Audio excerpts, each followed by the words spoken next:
All right.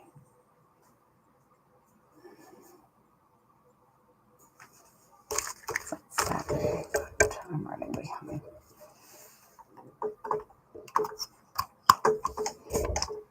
There we go. Sorry, YouTube. All right. Let me get my controller and getting stuff taken care of. Good morning, everybody. I'm running behind. I was going to grab something and now I don't remember what it was. Something about, yes. Sorry. Just trying to get everything together here. Okay.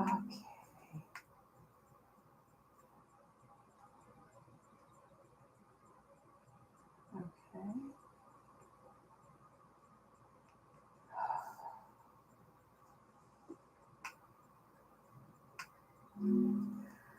Oh, just trying to get the music on.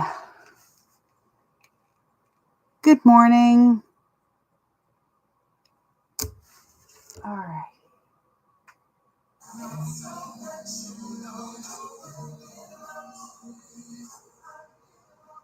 Okay.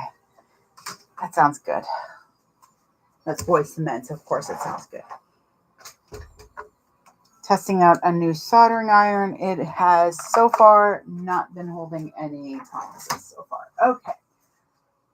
First, foremost, good morning. Again, I am so sorry. I'm going to have a bit of a flusteredness to me for a little bit. Did not wake up feeling good, but mainly that's because I woke up late. I do not like waking up late. I am ill prepared for this, so at best. I need 2 bobbins for this one. 2 should be good. Okay, so hi, Deborah. I do hope the morning is finding everybody else fine. My husband decided to take a Wednesday off, and I think I'm going to tell him no Wednesdays.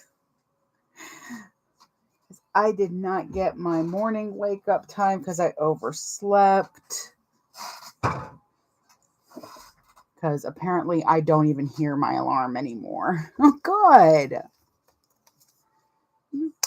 Good morning, Julie. Julia. Julie. There's no A. Stop adding letters.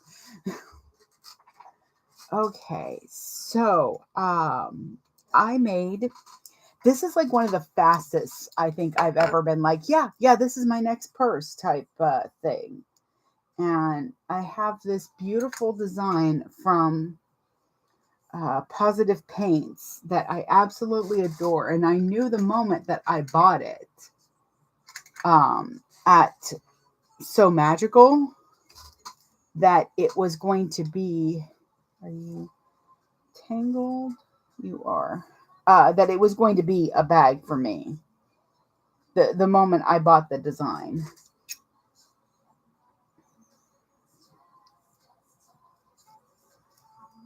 Is that good? Okay. Sorry, my thread seemed tangled, and the last thing you want is tangled thread. Alrighty. That's probably why it's warm in here. I'm also very warm. So I just kicked on the AC, and we'll see how well that goes. Plus, I'm going to have the heat press on, so that's going to be fun. But yesterday, not yesterday. What was yesterday? Tuesday? Yes. So Monday, I finished up the 10 Eda bags. And yeah, I'm so glad those are done. Oh, yeah, I'm definitely not somebody who can sew the same thing over and over and over if it's the same thing. But these went pretty well. It just felt like forever because it was. No, it wasn't forever. It was like 5 days. It's fine. So I got those done, and I started cutting out my strikes for Night Till Dawn. As her striker, and because she's going to do a vinyl rerun round,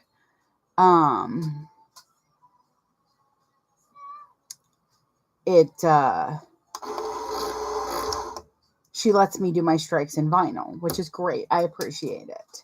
One moment. Oh, ooh, soda. So I was cutting out my strikes. I found a clever way to do 2-in-1, mainly because I just wanted to do a really like all Inuyasha bag. But I knew with Kiara that I was going to do my test of the Coopville by Aura Rosa. Oh, let me see. Making sure I didn't miss anything on anybody, because I get passive aggressive comments sometimes. Anyways, so I'm like, well, let me do the Coopville, because I've been wanting. Ooh. She posted a picture of that bag, and I was like, Alexis, you bitch, I love you so much. She is a fairy princess of magic when it comes to bags. So I knew I've been looking for my summer bag. Yeah, how did you like the Coopville? Because that's what I'm going to sew today, because I loved it so much. It was good living with you. Wow. I love how over dramatized you can make 90s music sound. Come on. Good. There we are. But I do love the Coopville. It came together a lot quicker than I thought it was going to. So, I don't know, like, I think I had the handles attached, and I was able to do like a tiny fold over and see what the bag was going, kind of a future reading of what the bag was going to look like. And I think at that moment I knew, I'm like, I'm going to cut out one of these for me.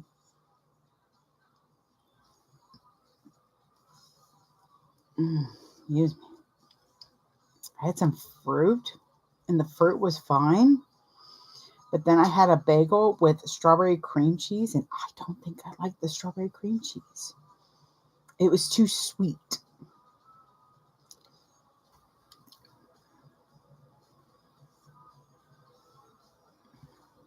See, I kind of love the handles, but I love the shape of the handles. I don't love the size of them. And I was talking to somebody the other day about it. They said they couldn't get their mind past the handles, which I get. Sometimes there's just something about a bag that just doesn't like compute properly in your head. So I suggested, if you don't like those handles, then to use like maybe a rolled handle would be really cute. Just do like, you probably want about 2 inches of that square of the flat part. Oh, like the Valoria from Lauren. She has that long like rectangle part of it. And I bet if you put those on and then rivet, I bet those would look beautiful. See, my thing is that the handles, the size of them are out of being a grab handle like her normal and being a shoulder.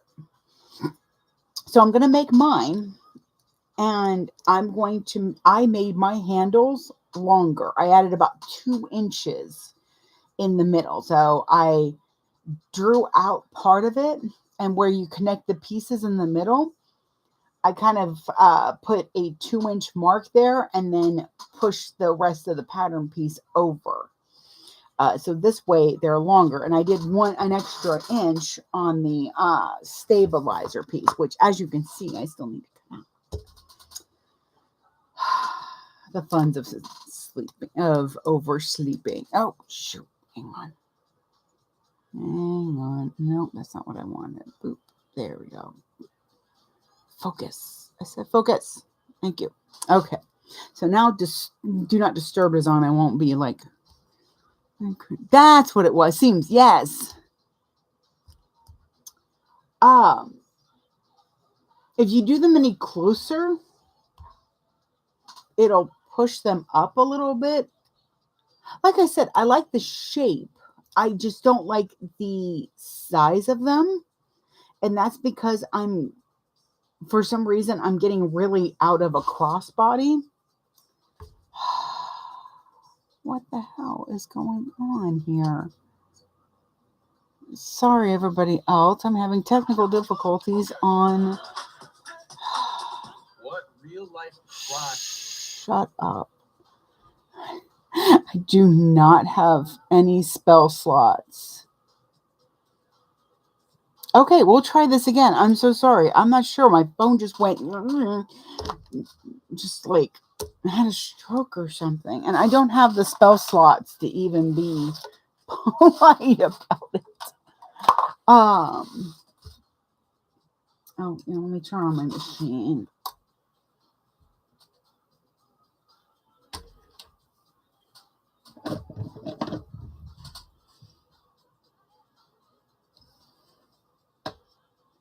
Is it just me, or does your machine always look like the needle's too close to the foot?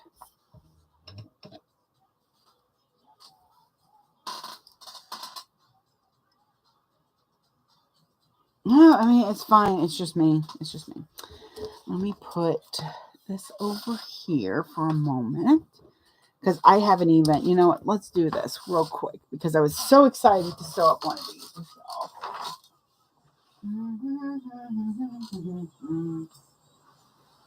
I've got stuff every which way you can. Okay.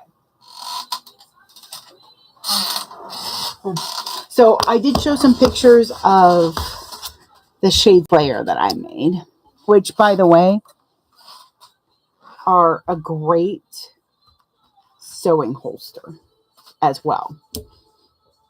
So if you're not like a sunglass holder, or you're like, I need a million of these but only have one pair of sunglasses, listen, if you're sewing these, I know you have more than one pair of scissors.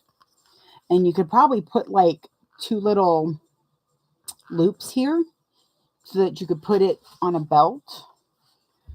Or you could put 2 little D-ring connectors here and have it to where you hang it on you when you're cutting. But that's my shade slayer, which I recut something, so the fuzzies.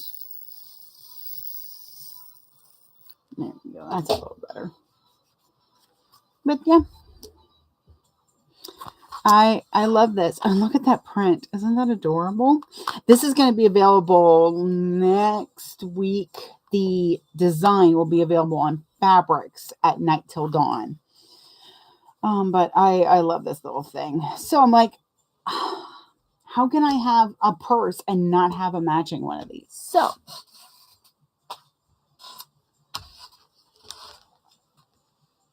I'm going to make one too for me. I'm doing the raw edge version. This is the Shade Slayer. I can never remember. It's like K Azadone. Azakadone. Azakadab. Good God, my Lord, I'm as bad as Lauren. But I do it a little bit differently. So I love the shape. And I fussy cut it so that this little baby boy, turn it this way. There you go. This little baby boy is front and center. So with raw edge, as you cut that and then a non-fraying fabric for your lining, I'm using this felt. And I'm actually going to do raw edged, but I'm not, because this felt is still squishy, I'm not going to use any interfacing. What I am going to do is sew around it, the whole thing, at 1/4 of an inch. Do that real quick. I'm using this really pretty green thread. Wait till you see the vinyl I have to match my purse. It's going to be so pretty. Let's see. We will start right.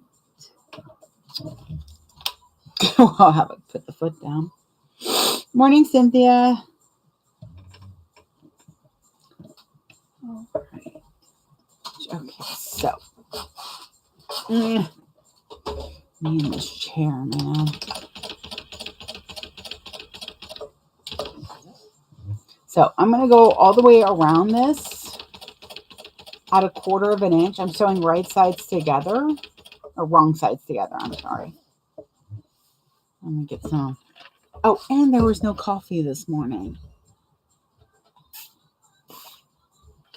I just made it yesterday, so it has to sit a good 24 hours to get really, really good when you're cold brewing. All right, I need you not to be sassy today. I don't have the spell slot to deal with you.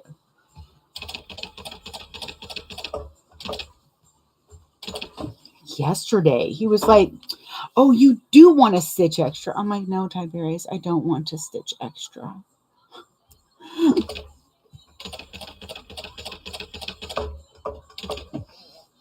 Now, this one's for me, so I'm not being like really, actually, it's going really well. But when I'm sewing them, what I usually do is mark where I'm going to have to pivot so that I have a nice continuous line all the way around without continuous at 1/4 of an inch.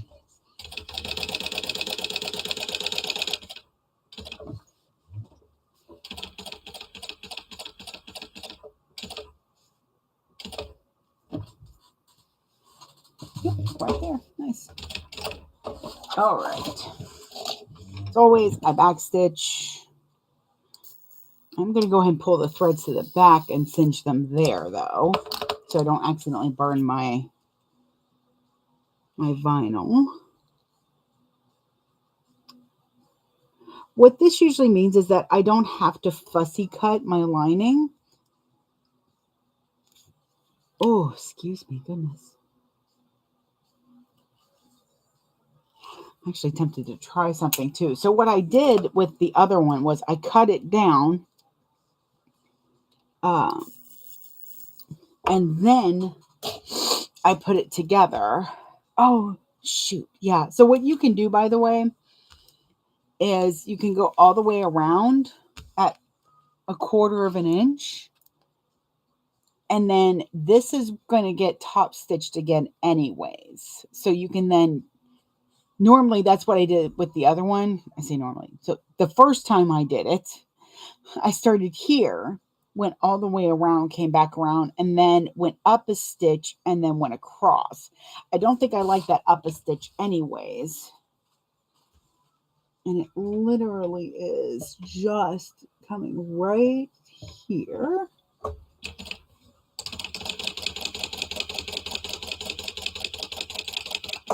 And doing that. Come on, there we go. Ask of you.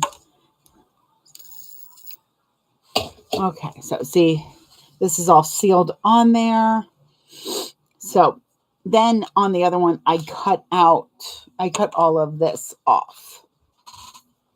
Okay, so what I'm wondering is, can I get away with not cutting it right away?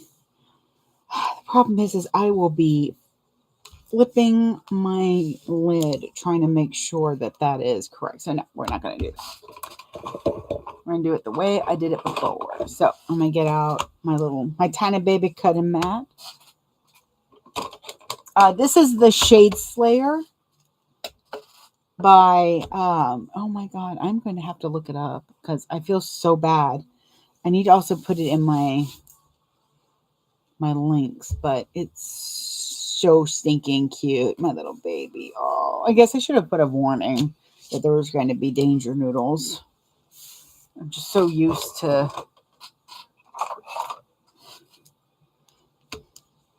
I love this one because it's got all like the scissors and stuff on it.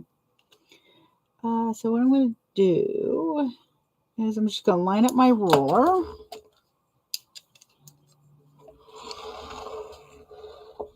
I get a nice straight cut.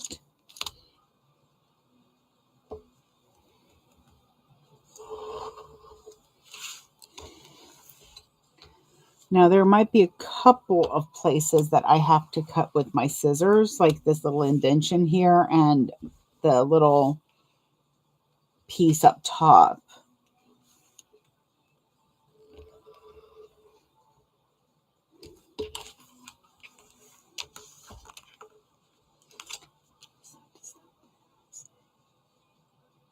We watched something last night. Now I can't remember what it was.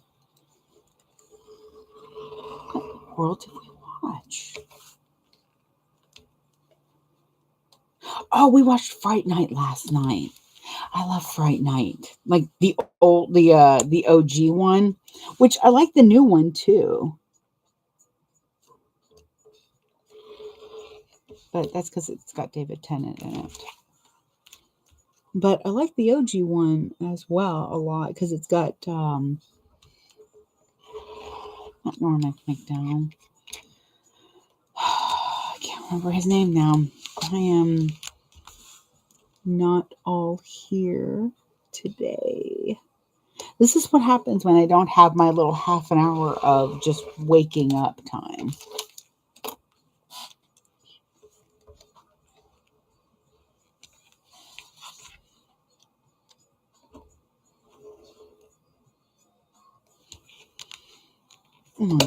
But it has Prince Humperdinck in it from The Princess Bride, so whom I love and adore. Chris Sanders or something to that effect. Alrighty. He makes his money the best way he knows how. But he may cold in the good. Oops, Nikes.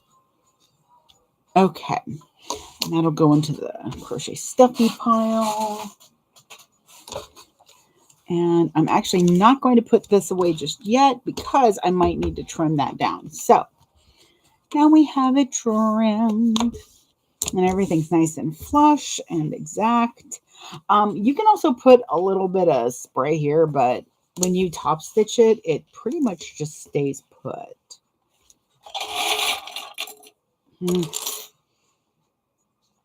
So after this, I'm going to go ahead and start on my coupe fill. Well, I'm going to finish cutting everything out. Lord. But it is a very, very big bag to creating. Oh. Dead clip.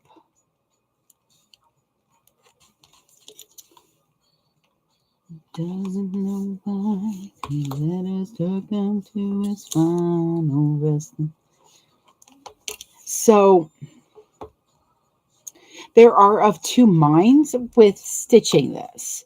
I've seen most start down here and then go up all the way around and stop here and not go down the side. So if you want that nice poofy side, go right ahead. I'm trying to decide if I do want to stitch down it. I feel like it flattens it a little bit more.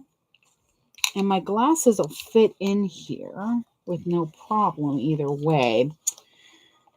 But I do think I like having that unstitched. So I'm gonna keep that get my glasses out, sorry. I think I'm gonna keep that unstitched. So I'm gonna start down here and backstitch really well. And then I'm going to go along the bottom up and then across the top where it doesn't have anything there, but that'll give it a top stitch there and then around. I'm going to get my hump jumper out mainly because I'm starting with nothing behind and I have noticed that it will curl. It kind of loosens the tension a lot. The first one I made was fine. It looks really good because I was able to fix it, but I had to fix it.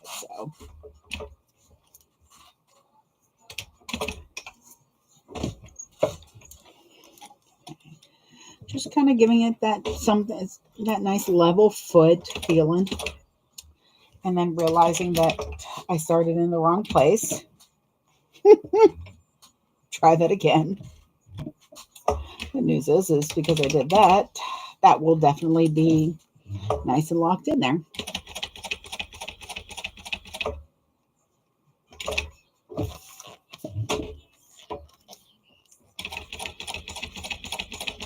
Now, what I'm doing right now is I am following the edge of my other stitching. I'm also back stitching at that. So I'm following the edge of my 1/4 inch. So it's not going to be quite an 1/8 away. It's going to be a little bit further away, and the stitches are going to be closer. I'm trying this out because I want to see if it will help me. It will let me feel like I can trim down more so that it's nice and flush. There we go. Let's see how we feel about this. In the first place. It's a good thing this one's for me. Okay, so there's that. Let me get this back out. Yeah, that's going to be nice. Okay, so what I'm going to do now is I'm going to see if I can even... Sometimes that glitter ruler is a little bit of a pain in the butt. I like the length of it, but sometimes the glitter makes it a little difficult to see through the ruler. And now he's stricken sobbing with his head. This allows me to kind of trim it down because when I cut this out, I used a template that isn't really sized for the raw edge.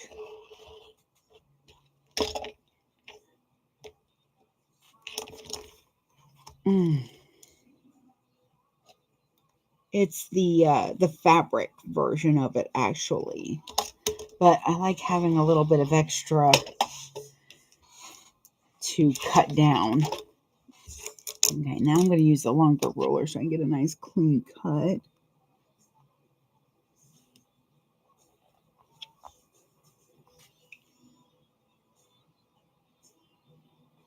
Okay, that should be fine.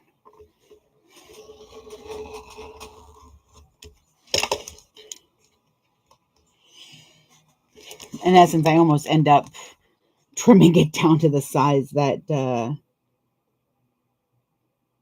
she has anyways with the raw edge.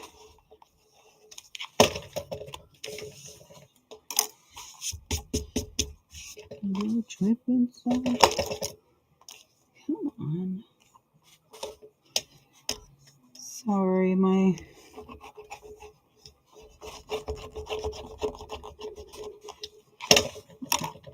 A little better. He's touching her face.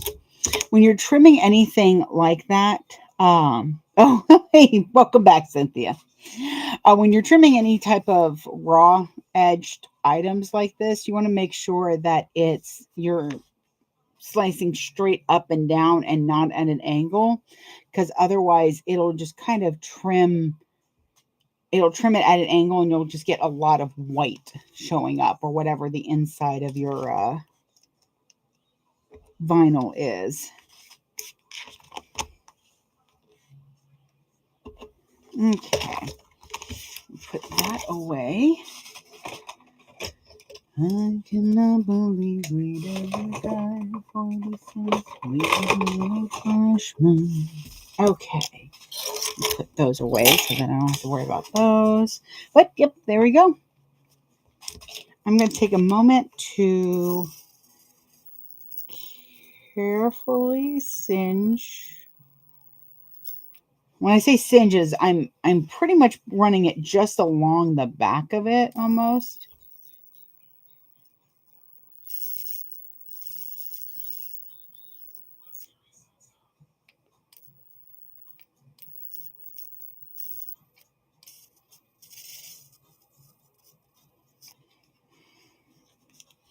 I'm just getting rid of the fuzzies.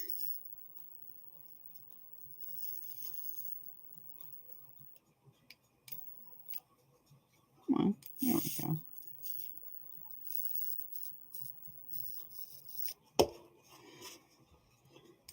This way, if there's, oh, I see you.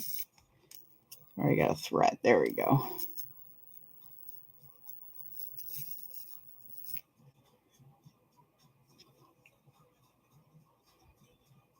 Let's see. Interesting. Okay. Oh, it'll be fine. Oh, there's the shades layer. As I said, it can be easily used for a bunch of stuff that you can just kind of keep on yourself when you're cutting.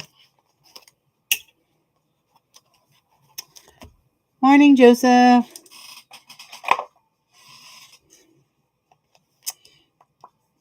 So, yes, I made sure that my placement was just right. I don't know where it is. Yeah.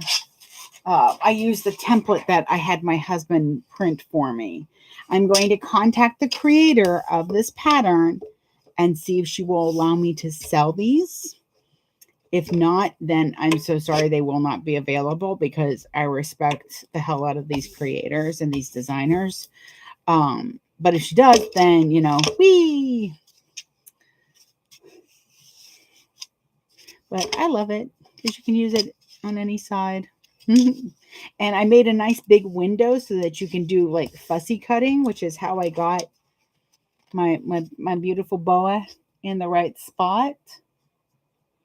But I kept the middle there so that it's easier to hold down. So you can put your hand completely on the middle and cut around. I'm working on maybe putting a slit going this way and another one going this way so that your blade can go into that and actually finish the cut. But we shall see. I don't know. I might not be smart enough to figure that out. It might just be more of a tracing one. But that one's for me. Isn't that pretty? Okay, so I've been kind of avoiding it, but I really gotta cut these out. All right. I was gonna have to stop at like 10:30. Because it's a nail day, but the shop is closed today. Not sure why.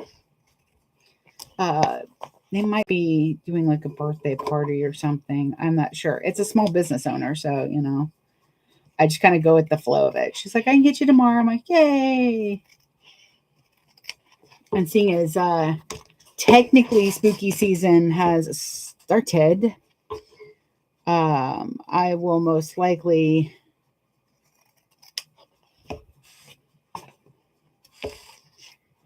starting spooky nails or creepy nails. And yes, even the small little piece I saved. You're going to go over there. You're going to go in the bucket in a minute.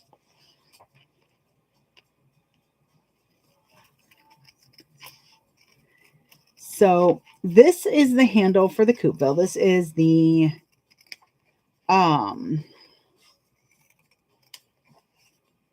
interfacing for it.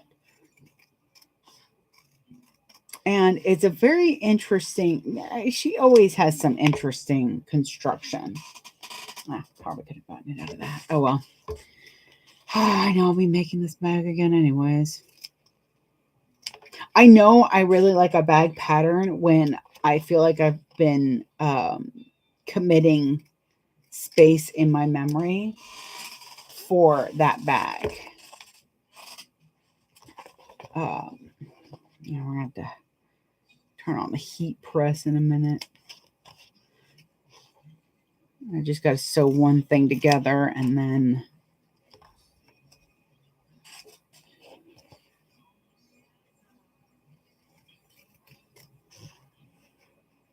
yeah, I can show y'all the bag.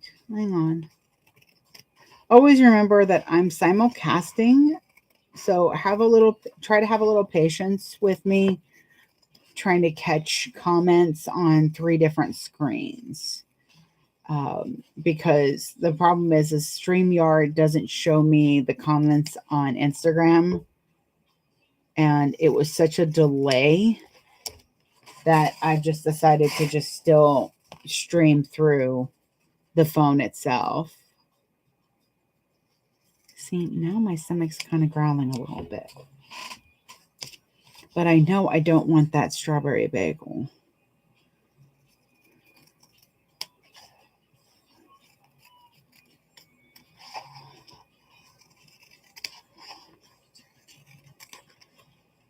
Oh, but since I'm not getting my nails done today, I can stay on till like noon. So that helped a little bit because I was really, really hitting panic mode because I didn't want to miss another Wednesday on top of the fact that, yeah, I really could have cut out probably a couple of things. Oh, well. Let's see. That is, yep.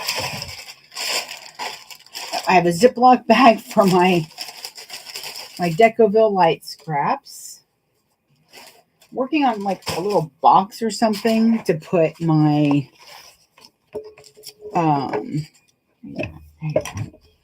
my tinier Decoville light and Decoville heavy scraps and stuff like that for backings. Okay, so see, that's the middle on the pattern piece. Because I lengthened the straps themselves, I then added an extra inch. You don't want to add the full like I added 2 inches, so you don't want to add 2 inches onto this. Well, we'll see if my math was right.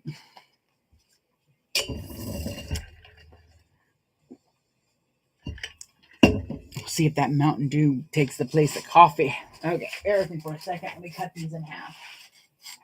Oh my God, why is there stuff everywhere? Where I just cleaned this place. Where's my ruler? Oh, good God. Here we go. And there you are. Good.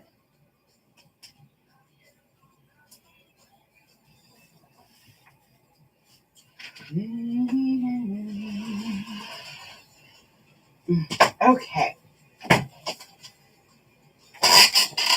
So what you do with your handle interfacing is you cut it in half.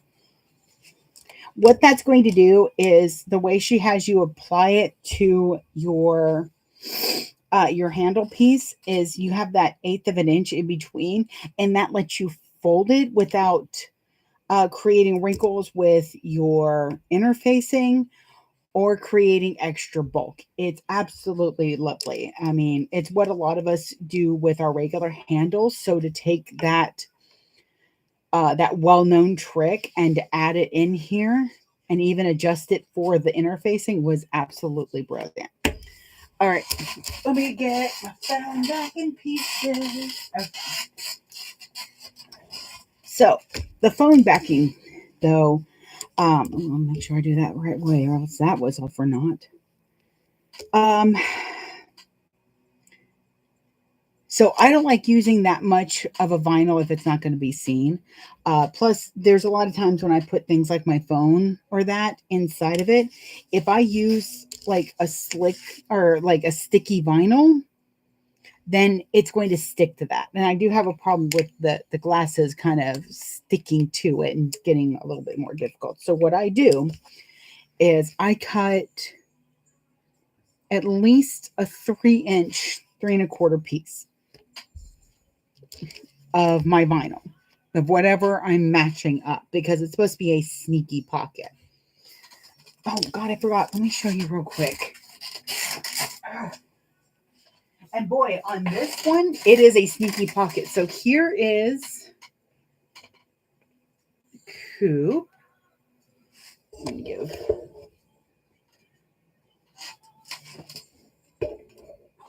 There we go. Move y'all for a moment. That's why I have y'all. So this is the Coopville. It is so, so pretty. Now, can you tell which side that phone pocket is on? It's very difficult. I told my husband, yeah, it's got the phone pocket. I love that. And he's like, where? It's because this pattern is so busy and so full that it's hard to see the phone pocket. When you get up close, you can kind of see where I've top stitched it, and it's not perfect. But again, because it's so busy, it's very difficult to see it from far away. So I love it. It's so pretty. I still need to add the connectors on. I'm trying to decide if I like this of red or if I want to use pink or something. But I used red for the belt, which I'm kind of regretting. I might actually do pink.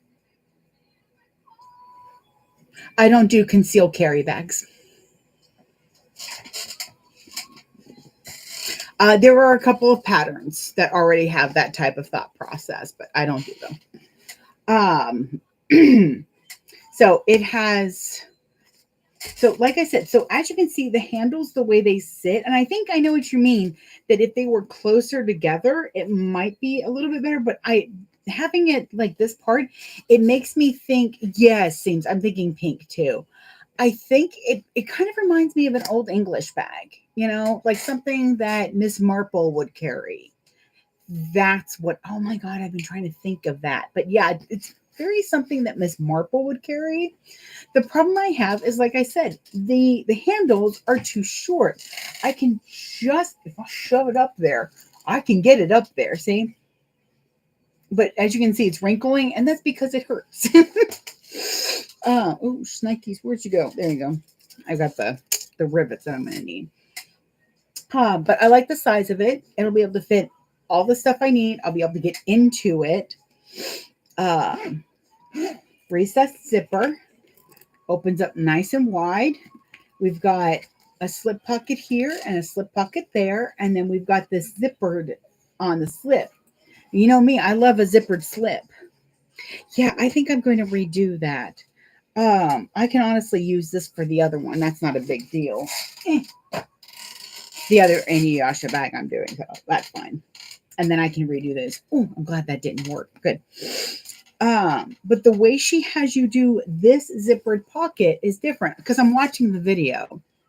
And you know me, I'm like, oh yeah, I know those zippered pockets. I think I'm going to do a different zippered pocket. I'm going to do the original. Oh, no. This is why we have to do the zippered pocket this way. Never mind. I'll stop talking now. But, oh, I do think I want to. Everything. And look at how nice that lining sits in there.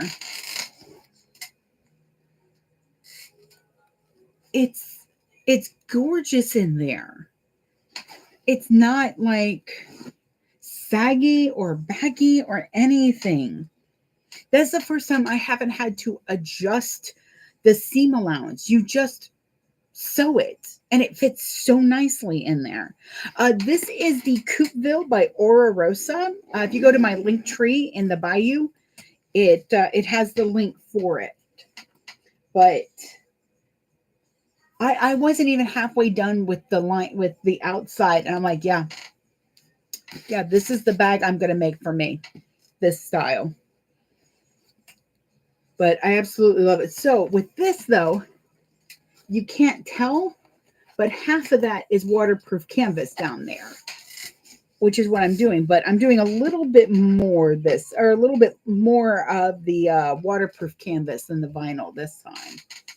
And it still needs its little zipper tail.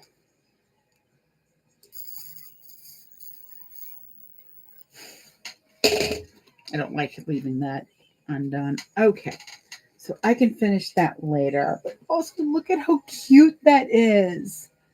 The design is from A. Ketchum Designs, which I love their stuff. Okay, you're going to go over there while I eat my... I knew you were somewhere.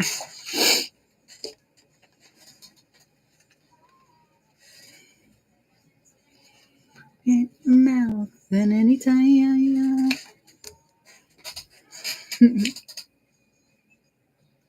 Oh, eyes are dry today. We had both fans going on last night. All right. Now, back to work. Let me move you there and turn you back over here.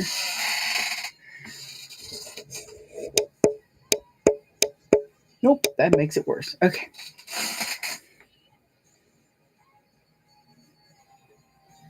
That also makes it worse. There we go. Okay.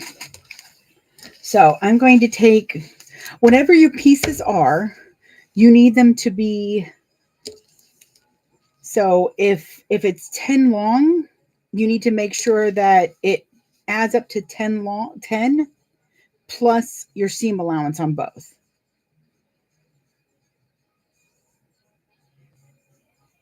Yeah, that's what that is. It's vinyl on the outside, waterproof canvas on the inside. Now this is a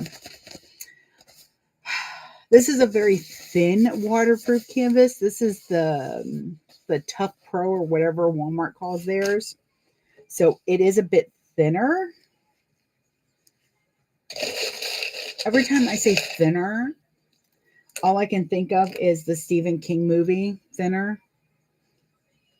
And the funny thing, so every time my husband says something and I want to go thinner down his face, like they did in the movie, the problem is he always does something and I end up smacking him in the face. Like I go to go thinner and I end up, he'll turn his head right into my hand. So I try not to do it anymore because he's going to get injured. I say injured. It's not even barely a slap. It's just he's always like, "What?"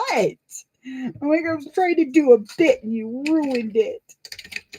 You ruined it with your terrible timing.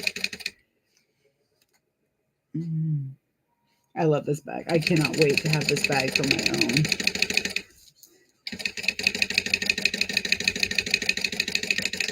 Now the question is, do I wait to finish this on Saturday with y'all, or do I just cut out another one so that I can have my bag ASAP? Actually, I have a lot of cutting I need to do this week, so there's a good chance that I will be finishing it on Saturday with y'all because I do like to do that. So I did a 1/4 inch seam allowance. Random things falling over there.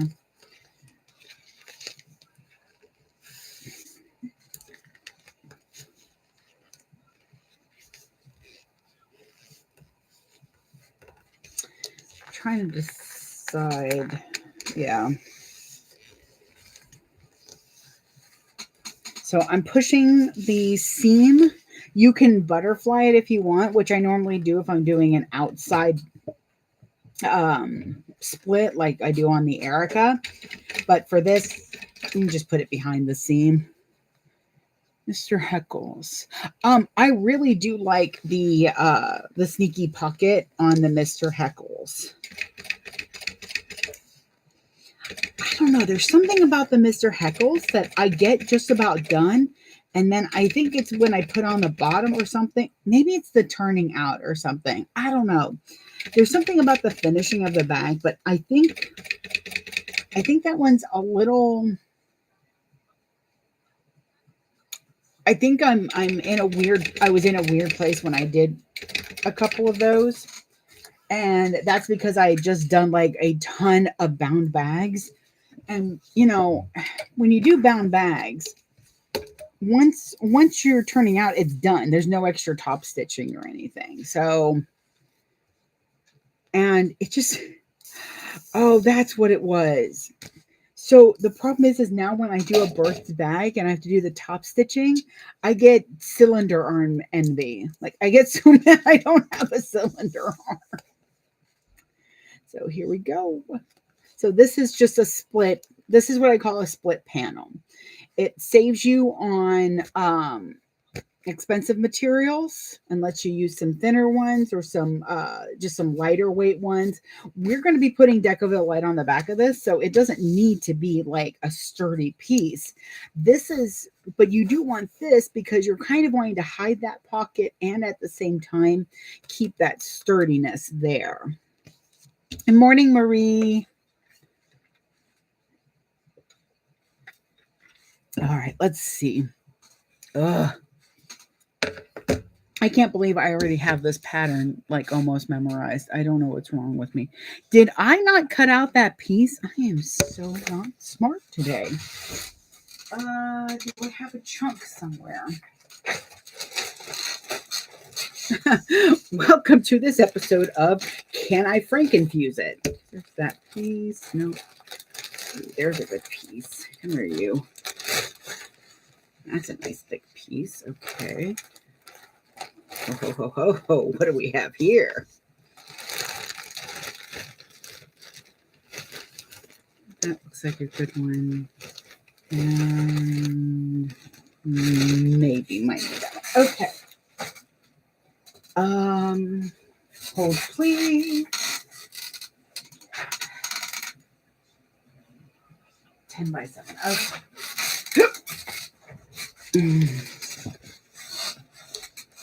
So what we're going to do, I feel like this might be more work than it needs to be.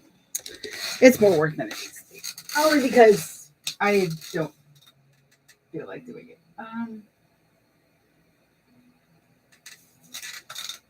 Let's need that.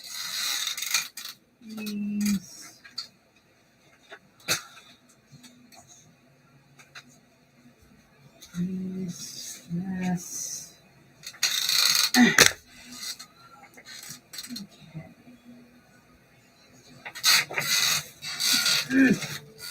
Nope, you're not big enough.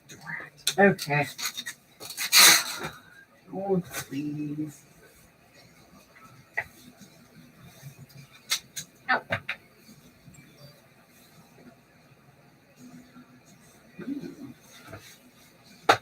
Are you just big enough?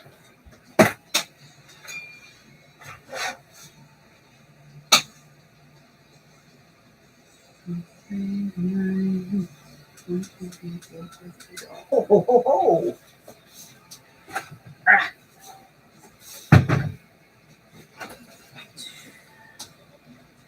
Just a second.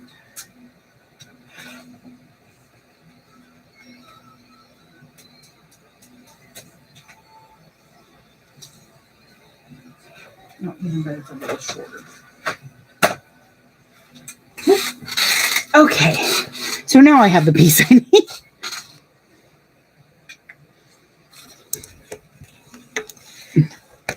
Yeah, I do like the Mr. Heckles.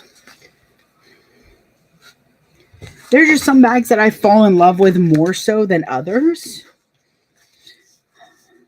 Like my latest obsession with the Twilight Traveler. Okay, so just putting on my interfacing. Gonna get that started. God,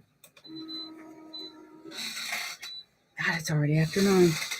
All right, now, where'd you go? For the bottom, I did not use Decoville Heavy. I used a piece of Peltex that I have. Yes, I hear you.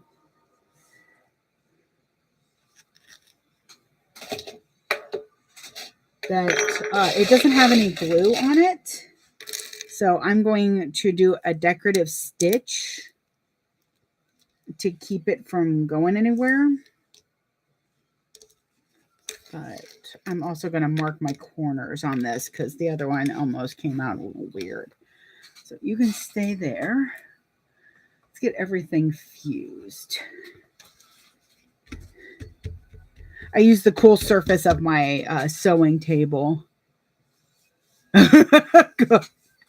I'm telling you, I am currently tucking zippers at night on those.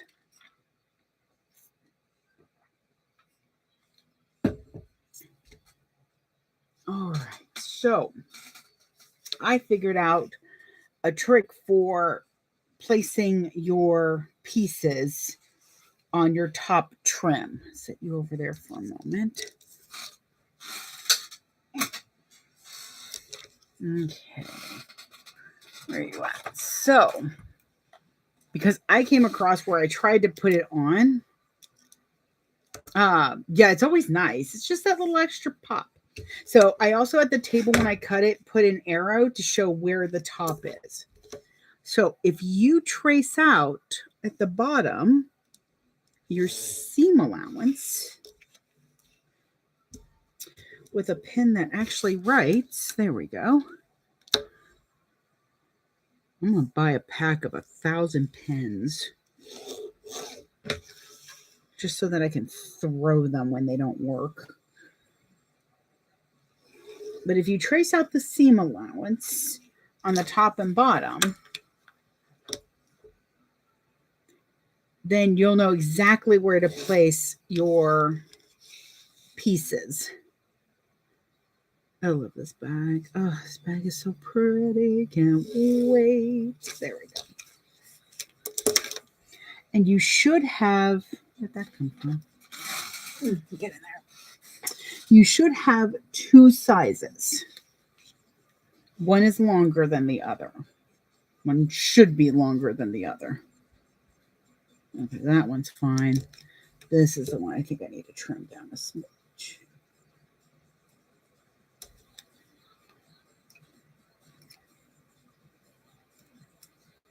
Oh, that's not going to work. All right.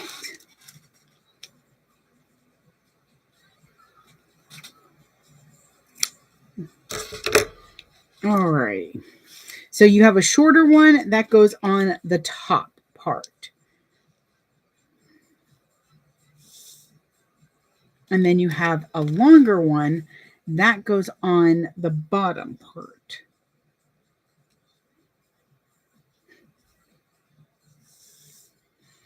Now, you want to make sure that you have a nice, you should have a middle line. And in that middle line, you should be able to put your interfacing 1/8 of an inch away. My concern for me is that when I went to go sew mine, I didn't have my 3-inch seam. I was going to be sewing over the, damn it. Hang on. I was going to be sewing over the Decaville light. Where are you at? There you are. Sorry, my laptop wasn't plugged in like I thought it was. There we go. Ta-da! Crisis averted. So what I've done is I've drawn my seam allowance line. I'm taking, and you want to be super careful. I'm taking my interfacing and I'm pressing it very carefully to the heat source to melt the glue in these 2 spots. And that's going to help me kind of glue this down. Hang on.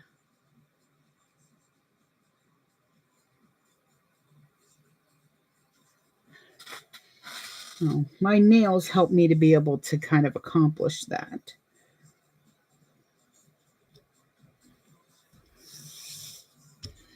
But see, now they'll stay when I press it.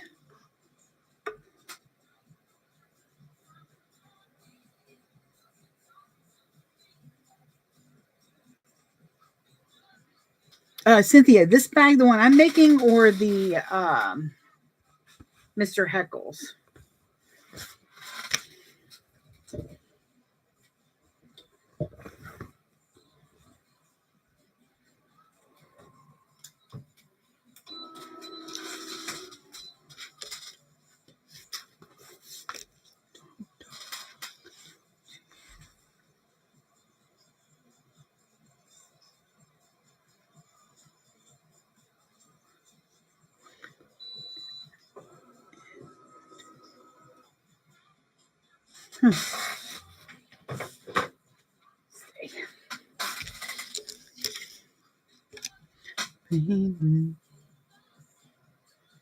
is the Sunday My Way. Okay. I'd like to say I really shouldn't be working on any new bags right now. I've got enough on my plate, but then my strikes came in, and I love using my strikes to test out patterns.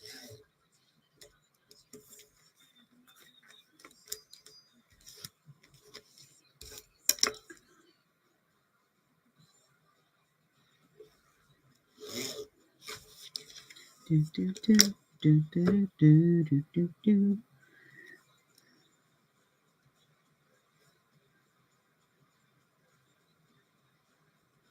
There we go. This vinyl has a little stretch to it, so I have to be careful because it likes to stretch certain ways. But look at how pretty it is. Oh, love this vinyl. I wish I remembered where I got it from so I could get more of it. Anywho.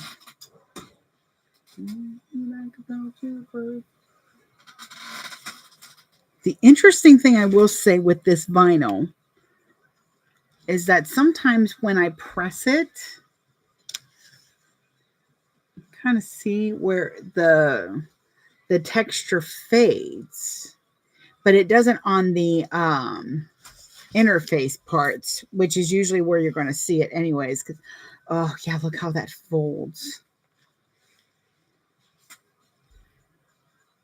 Oh, that's going to be a beautiful top. That's why it's always good to know how your vinyl reacts to heat.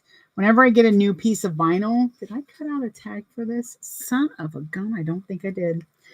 I usually cut out a small piece and just kind of experiment on it. So through it a couple of times. There and there. Come on, you. Here we go. Also through it, I'll rivet through it. I'll interface something to it. Another square out and put the elastic on the top. I mean, that sounds like that would probably work the best, I would think. You could make a little casing for the elastic so that it has a better movement to it as well. Right. See, little bastard.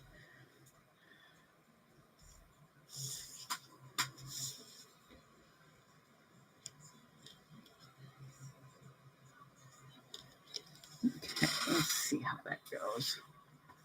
Come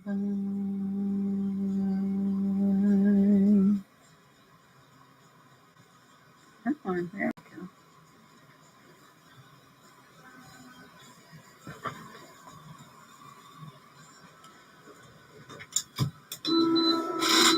Okay.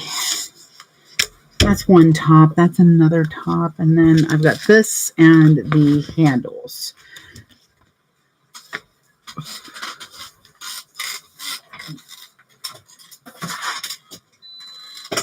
I hear you. Over you go.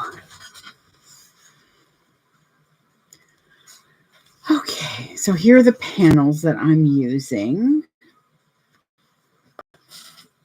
with my baby, and I'm gonna put a tag right here in the middle because that's a good spot. Nope, that's the one. Okay, good. Make sure your puzzle piece. Also, make sure that you're putting the interfacing the right side. Because remember, this pattern is a bit of a trapezoid shape. I love this print. It's from Potastic or Positive. Oh my fucking God. I cannot believe I do this every God blessed time. I'm going to say Potastic.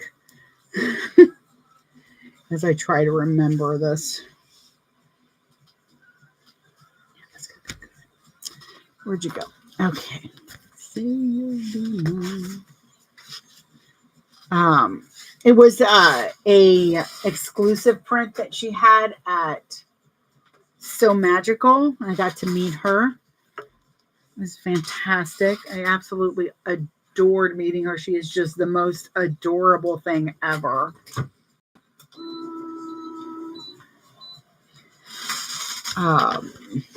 I think she finally put it available on the shop. I really should know this. I will take a look. But if you decide to get anything from Positive Paints, Positive? Yeah, that sounds right. If you use the code BUNNY, you'll save like 10% off of it. And it lets her know I'm doing a good job.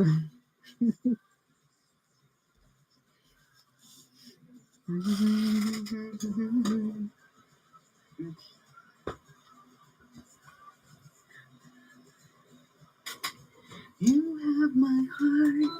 You have my soul.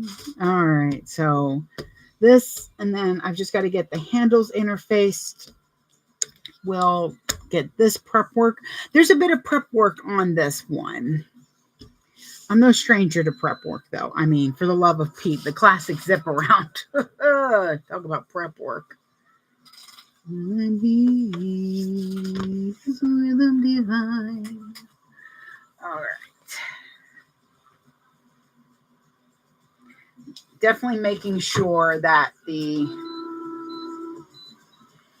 piece with the cutout, everything lines up right. So, yep, there we go. This will be the front panel. I'm doing the non-quilted version. I probably should have said that. I'm so sorry. I'm not quilting my fronts. Just because I don't want to quilt it. Running through the rhythm. Can you feel the rhythm?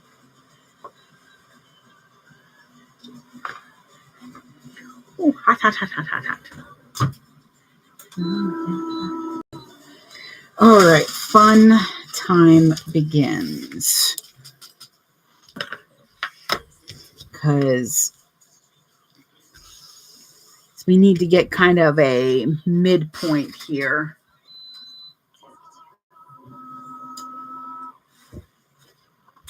So while I get my longer ruler, I'm going to let this sit here.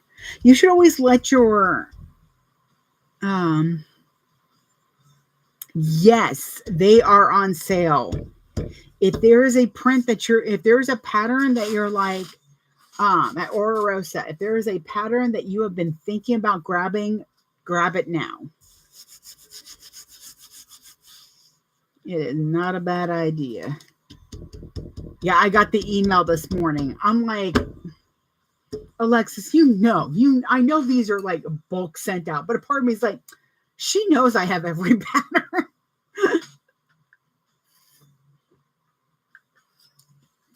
Actually, every sale I make sure to double check, because for a while there, what I was doing is every sale I was getting one of the ones that I missed after I joined the group. I think the Erica was the reason I joined the group. What was y'all's first Ora Rosa bag, if you've done one? If you haven't, what's one that you want to do? Because I'm a huge fan of Ora Rosa patterns. So if you need me to sew one of those, I will happily do that. Even that doggone dreaded circle bag. Oh, the tiny one, the knitting bag. Oh, I want to throw that thing across the room sometimes. Oh, here, I'll show you real quick while I'm getting my punching up for that. So I did fussy cut this a little bit so that you won't be able to see it.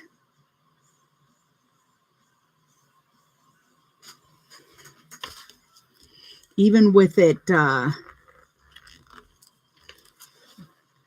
sewn down. Because sometimes I just want to be a little extra. All right, so those are set. Okay, I'm not going to lie.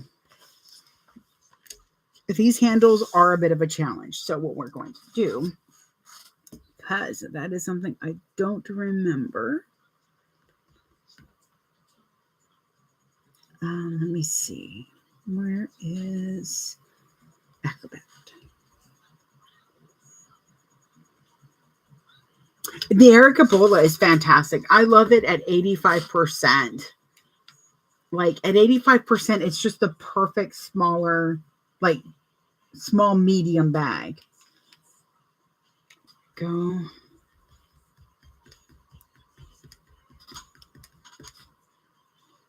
Anyways, please ignore me. Baby got back is on. Alrighty. Because I believe all you do is go down. Yes, you just go down the middle. Okay.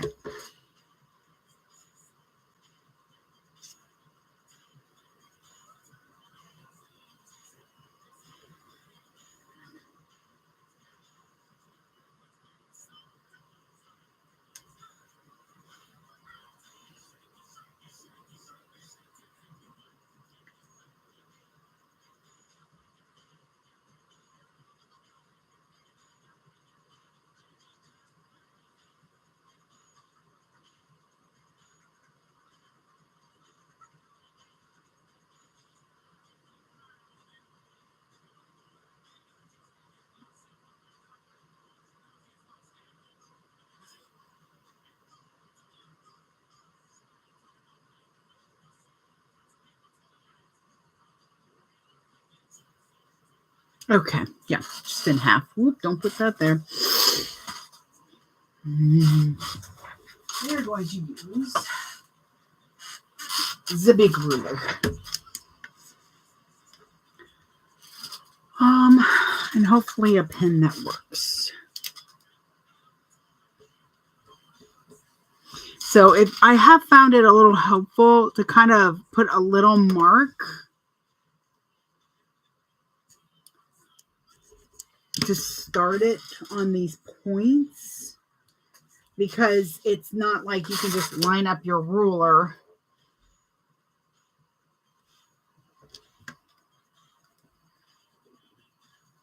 There we go. That'll do.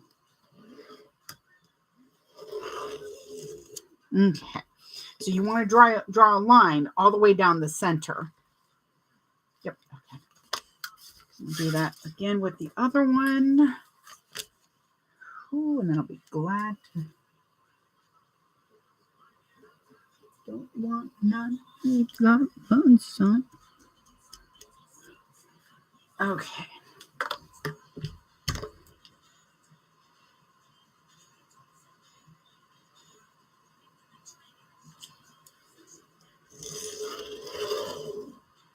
You want it as close to the middle as you possibly can. She says in the notes that there's no hardware involved, so it kind of gives you a little bit of more wiggle room to work with.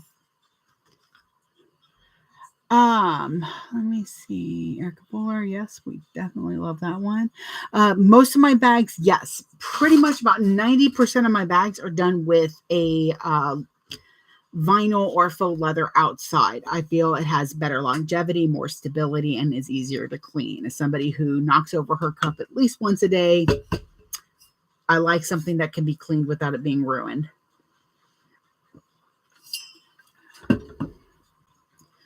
So I have been moving very much over to faux leather only bags. No problem. It's been a bit of a challenge, I'll tell you that. The Zendaya, yes, that is that's like the second backpack I made for my mom. She loved that bag. The Bella Bucket. The Bella Bucket is beautiful. It's a small pain in the butt, I will say that. But it is definitely a bag I want to make again. Maybe I should have done that too. I guess if you add 2 inches, you should add another 2 inches. However, this is going to be on the inside anyway, so it's not too big of a deal.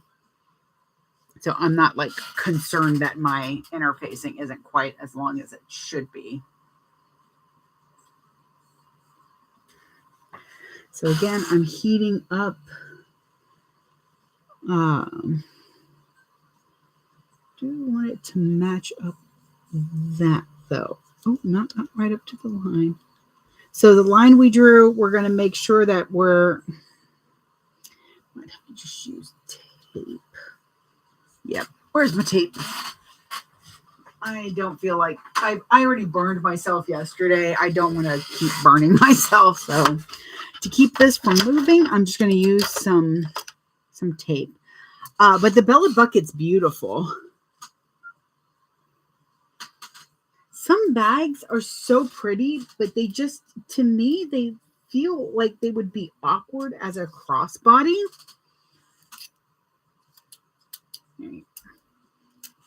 So it's like, And I will always give an Ora Rosa pattern what I call the 3-strike rule. I've got to make it three times and hate each time to wow. Sorry, I got distracted. Apparently they opened the buffet on my lawn because there is like 30 freaking little tiny blackbirds out there. And they're all like going in a line. This is weird. Okay, sorry, nature done messed me up. Anyways, I will always give a pattern 3 chances because the first time it might just be that I don't like some of the rulings. Second time might be I didn't quite do it right. Third time, if I am ready to burn down the world, then it's a no. Let's see. Yes, those patterns are on Ora Rosa. Morning, Jilly. Oh, no, you don't. Got it before it turned off. I'm working on the Coupeville from Ora Rosa. It is one of her first totes. Well, it's the first one she's calling a tote. And actually, it's on sale. If you go into my Bayou, you'll see the oh, I can do both at once. Good. This way. You'll see the link for it in my link tree under today's pattern. I figured that would be just a lot easier for y'all to be able to just go in there and grab a pattern if you need it, or just to look over it. It's a beautiful pattern.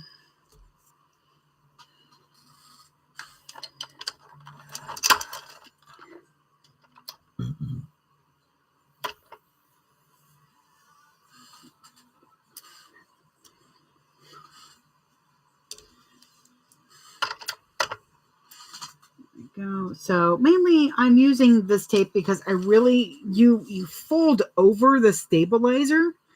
So you want to make sure that it's where it's supposed to be.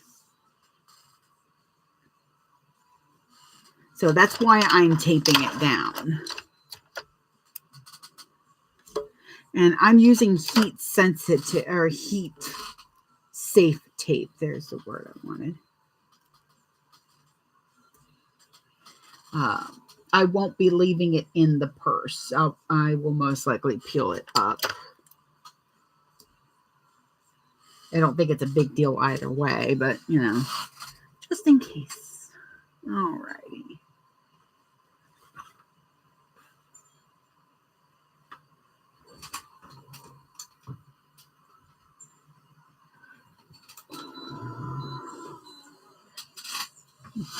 Okay, let me move that out of the way.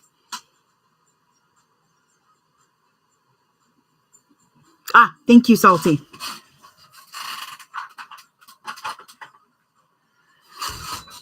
Whoop. Hang on, I don't want these to fall. Evergreen.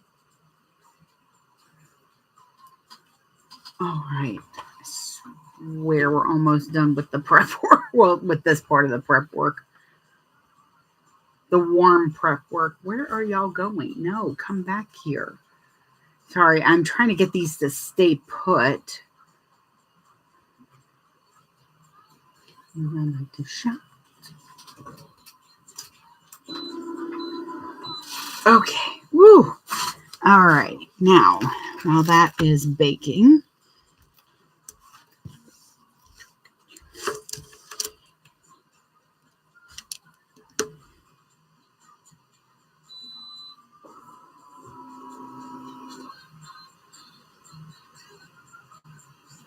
I know she said, yeah, she sat there and shared yet another bag with me. I'm like, girl, you know I don't have time for this. Well, that is interesting.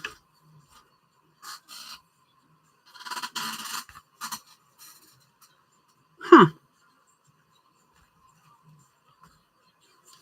Well, I guess I won't be having much texture on my handles. The heat kind of pressed out some of it, which is why I have to be careful with this vinyl, which is why I don't use this vinyl on a lot of stuff. Mm-mm.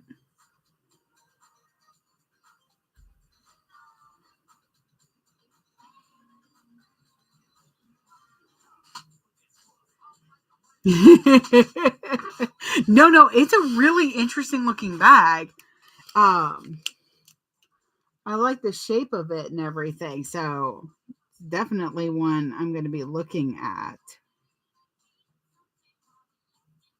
It's very interesting. You have this point in, you have a couple of different points in your sewing career. One of them is where you see a pattern and you buy it. You're like, oh my god, that pattern's great, and you buy it. Then you get to a point where you're like, oh my god, I have too many patterns, so you stop buying patterns, even though there are so many that you still want to buy. And then you get to a point where you're like, okay, well, I can buy some patterns, but I need to make sure it's one I'm actually going to make. I've gotten to the point that I try to watch the video on it first, because if it has a construction that makes me want to burn down the town, I don't want to, do it. So why am I going to spend money on that? Oh yeah, you'll get there.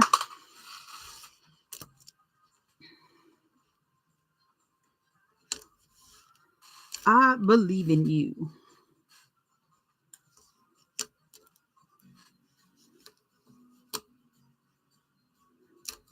Yeah, I actually had somebody ask me, because they're like, it feels like they said it feels like to them like I snub simple patterns.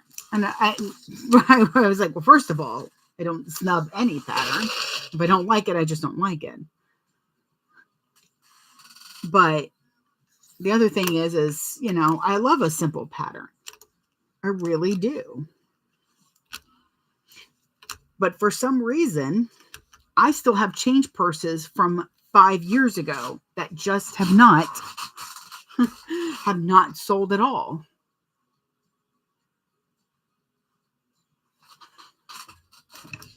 Yeah, I'm sorry if I'm missing any questions. Just trying to keep up with everybody. So right now, because I'm using a non-fusible,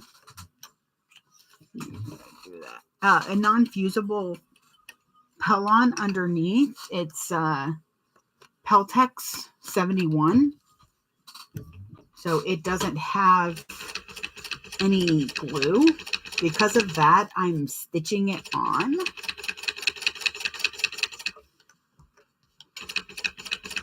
It also makes a really pretty undercarriage.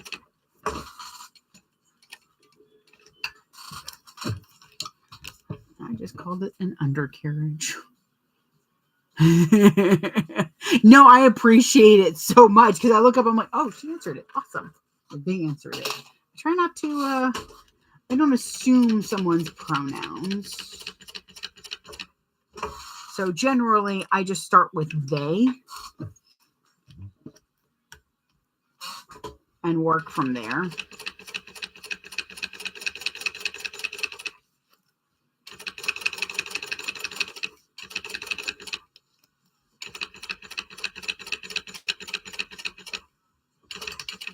Oops, didn't mean to do that, but that's okay. There we go.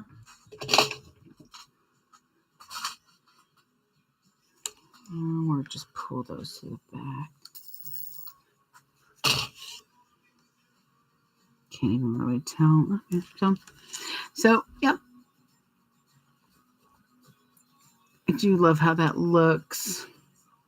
I love that green on this green. Oh, that's right. I was going to do white so it stood out. That's okay. The green looks nice.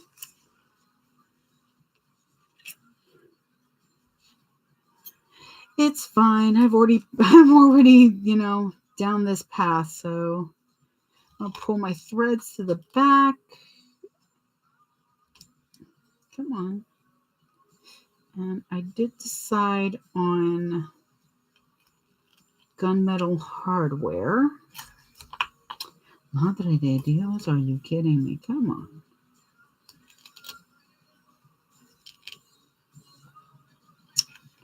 Now, sometimes when you're pulling that thread to the back and it gets shredded. Fine. I backstitched. I can just do another one. Or not.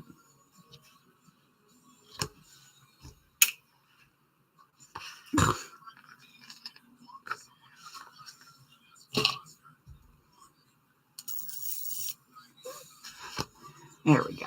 Okay. Now just go tape.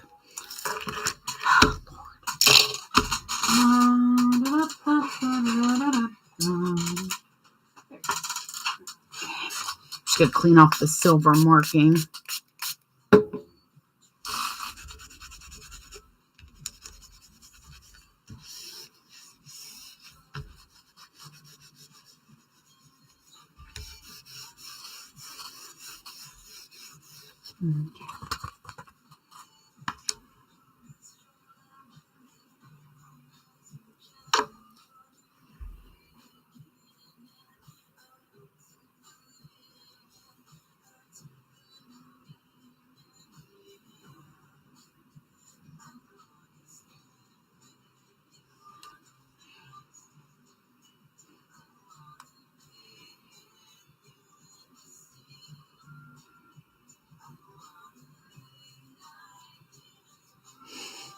Okay. Yeah, I was just about to ask her. Okay. Yeah, if you go to my bio and click on the link tree, there is a heading called today's pattern. And that is usually going to have the pattern that I'm working on today, because it's a little bit easier for everybody to find it that way sometimes, and it should go directly to it. Okay. Ta-da! All dry and clean. It's not like it was dirty. It's just that it had the ink on it, the silver ink. Alrighty.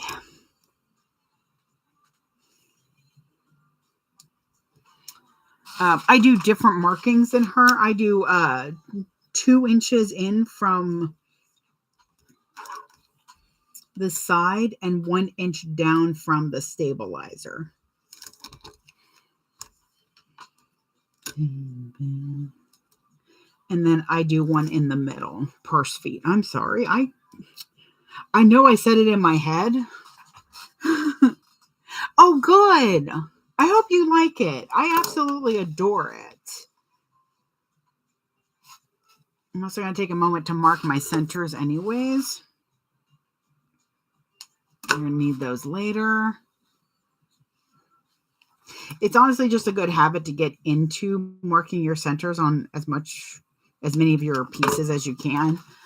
I say that mainly because of the fact that even if you don't need them, as long as you're not being too aggressive with your clips and that, you're going to be with the cool kids now.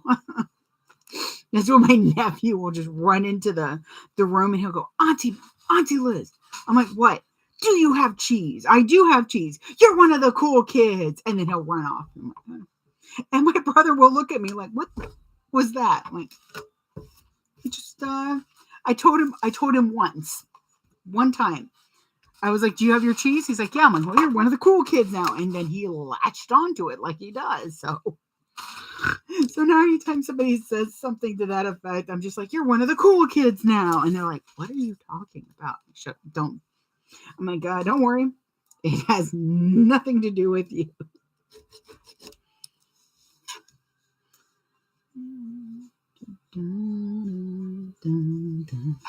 So I use 5 per seat. I put 2 on each end and then 1 in the middle. It does tend to me, it gives it extra stability because it's not the middle part isn't going to sag in the middle part of the bag. I don't know. I just like how it looks. I just do it. My nephew is my precious baby. I love him so much. I mean, there are times like when he gets into one of his repetitive modes and he plays the opening to 20th Century Fox stuff, where he'll play that opening over and over again for like a half an hour. Yeah, 6 seems like too many. Like the bigger the bag, I usually do like if it's like a big bag, I'll end up doing 8 because I do 2 and 2 and 2 in the middle and then 2 and then so I'll do 2 here, 2 here, 2 here, and then 1 here and 1 here. It just feels like it supports it better. I don't know, I like odds. Just don't tell me about them. Sorry. But yeah, he'll listen to the same thing for like a half an hour. And I'll be like, hey, bud. And he's like, are you done? I'm like, I'm casting that spell. He's like, okay. Because he overheard me talking to his dad about a spell slot I call enough of this nonsense. So he's like, so he wanted an explanation of what the spell enough of this nonsense was. And I actually used it. And I was like, kiddo, when I say I'm kind of done with hearing you play the same thing over and over, he's like, yeah. I'm like, that's when I'm going to cast the spell. Enough of this nonsense. He's like, okay. Such a cute kid. God, he's not a kid anymore. He will be 19 in August. Oh my God. Oh, I should text my brother. Be like, your kid's going to be 19 next month.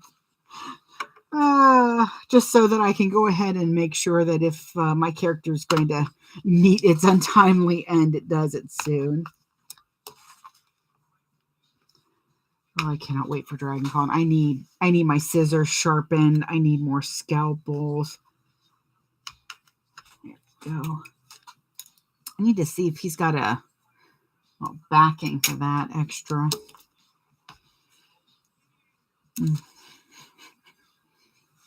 All right, let me see if I can find my... Is that it? There you are. And I do like cutting the holes a little bit smaller so that I really have to... There you are. So that it's really snug. Oh, that's true. That is true. He will always be my little buddy. My little buddy that was buying souls with Pop-Tarts. I love that kid. Go.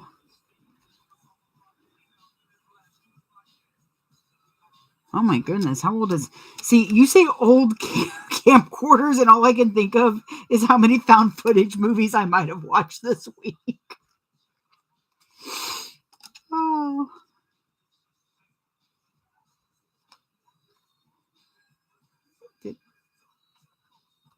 There is a chance that I didn't cut a hole here. Nope, there it is. There you are. Gotcha.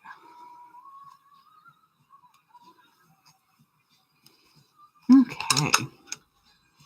So I just push them down real good. I don't twist them because I feel like that opens the hole more, and that's not what I want. And I also don't have washers for them. 2008. Good Lord.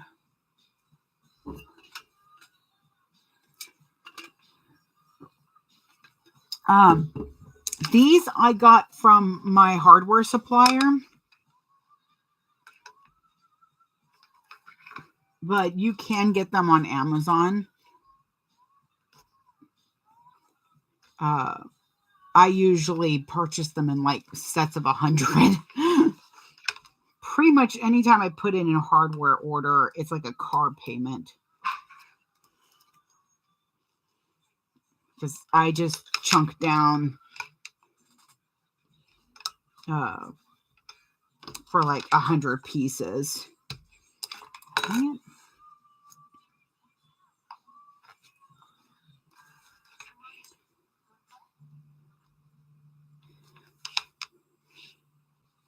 Oh, and the pre-order's still open for the brand me tags at Fat Rabbit Supplies. Those are where you'll get a 12-inch roll of vinyl. Where'd my card go?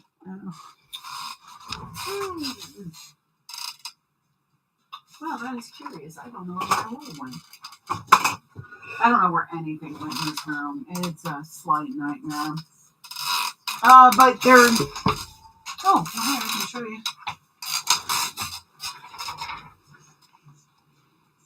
For those little tags, like that. There we go. There we go.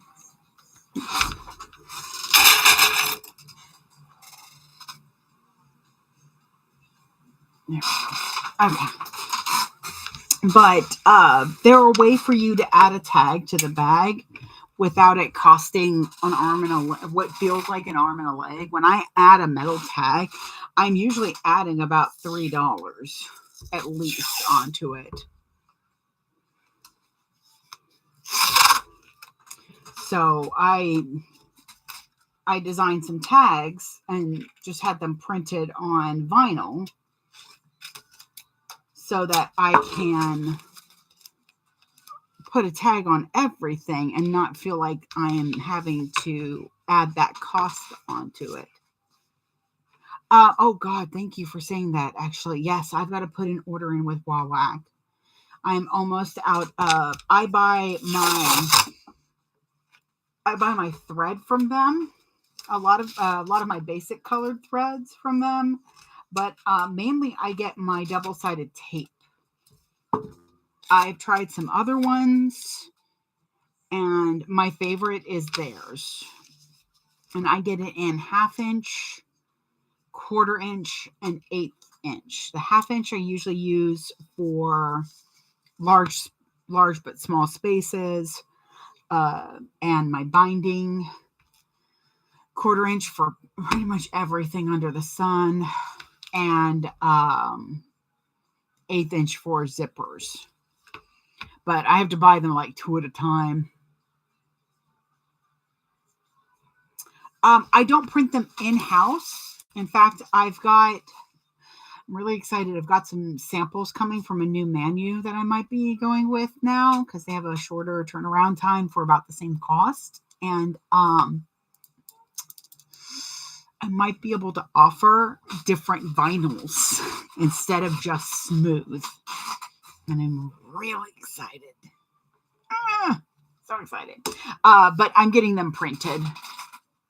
And I've got a couple folks who I'm going to be designing it for them. They just want something simple, their name, something cute or that.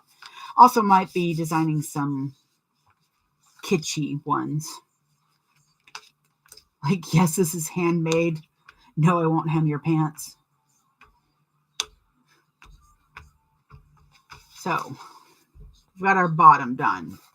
Centers are all marked.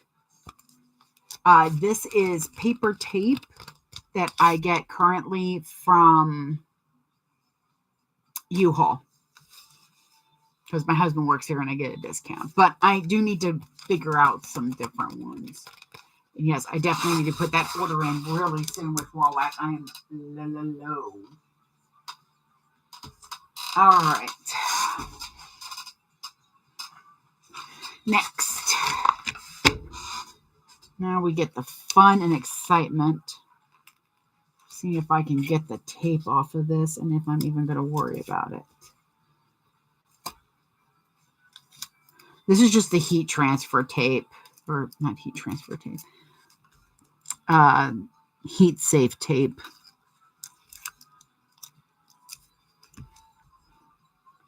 It's what I use in sublimating things, which I might do this afternoon. I might do some sublimation this afternoon. Is that something that y'all would want me to be doing on live? I mean, I'm not gonna lie, there's some cursing involved. Like there isn't any cursing involved here. I'm not with it normally. I don't know what I'm talking about. Okay, so I have my lovely, lovely, lovely thing. She's got you to put some markings on it. But I kind of winged it last time and it worked out just fine. Mainly you want to make sure that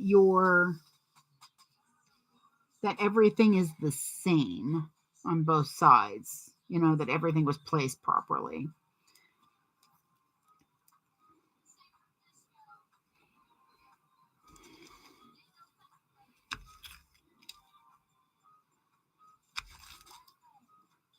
So you are going to be sewing through your Decoville light. So when you put your tape down, I recommend just following her directions on it. They're very good directions. I have some scraps of vinyl that I'm going to be trying to supplement on soon, but you have to do a lot or have a certain machine to do print on vinyl. Because the problem I have is that when you supplement on vinyl, you actually kind of have to supplement on like a thicker substance first, and then you supplement it onto, so you heat press this barrier, this surface onto your vinyl surface, because you need two things with sublimation: heat and pressure. The heat turns the ink into a gas, and the pressure is what pushes it into the surface of your item. Now, the problem is if you're not supplementing on something that is porous like polyester is, then you're going to come across the issue that it's going to, oh wait, I got to do that first. You're going to have the problem where it's not, the gas isn't going to sit and stay in it. She has you do some clips. I'm just going to do some little triangles. Just in the curves. So if you've done the classic zip around, this is where your curve skills, your curve clipping skills are going to come in handy. You don't want to go too close to your Decoville. That's why she has a line on there of where you want to make sure you're not clipping too far up. So what you can do is they have this sublimation stuff, kind of like a sticker that you can put on top of stuff like cotton shirts. The issue is, again, if you are going on top of anything that isn't white, you're not going to see the sublimation. It doesn't cover. It's not an iron-on or anything like that. It's not going to cover up the color of whatever you're supplementing on. That's why you see a lot of these supplemented shirts with that bleached area, because that's what they did, was they bleached an area so that it would be white so that the sublimation would show up. It's a cute idea. But if you're wanting to supplement on colors, or if you're wanting to print on colors, you might as well get a DTF, a direct-to-film printer. which is much more expensive, but not as, at the same time, it's not as difficult. I've seen a lot of hacks that you can supplement onto the DTF film, but you also have to bake it. Like I get like about halfway through some of those videos and I'm like, nope, too much work. Because I started supplementing stuff to have my designs on things so that I could, well, I wanted to be able to print off some fabrics, but I don't like how it looks on fabric. The fabric that you have to use, I don't care for. I also don't do many bags with fabric anymore as it is. So there's always that fun. Come on, you. I think she just has you clip, which you probably could because it's a concave, not a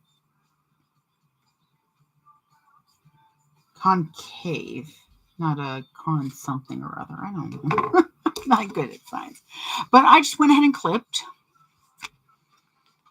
I'm going to take off my double-sided tape paper, and you're wanting to wrap it around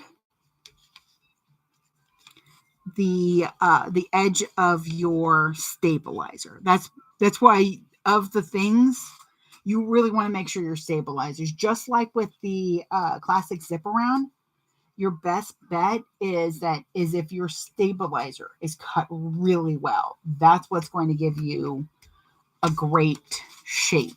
Okay.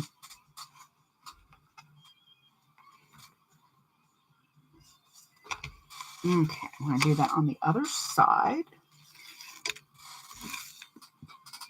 I think we're going to have Little Caesars for lunch. That sounds really good.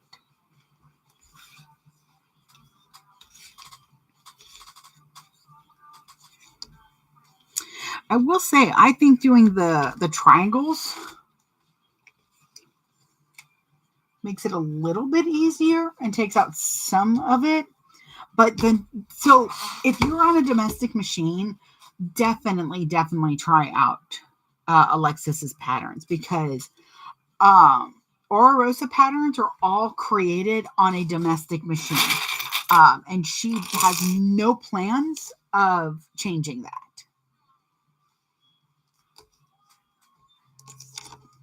Here we go. So it does take a moment. See, I'm kind of sad that I didn't decide to do gold hardware, because I have some Loki. I'm trying to find the perfect Loki design, because I have beautiful magnets and stuff, but I haven't found just the right bag for that. But I did buy it, of course, because just in case. I'll use it eventually. We don't look at that. Or the box of vinyl on the floor over here.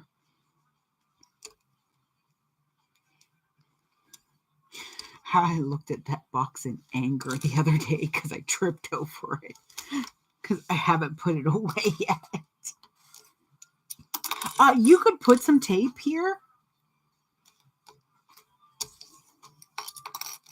so that it stays, but I'm just kind of clipping.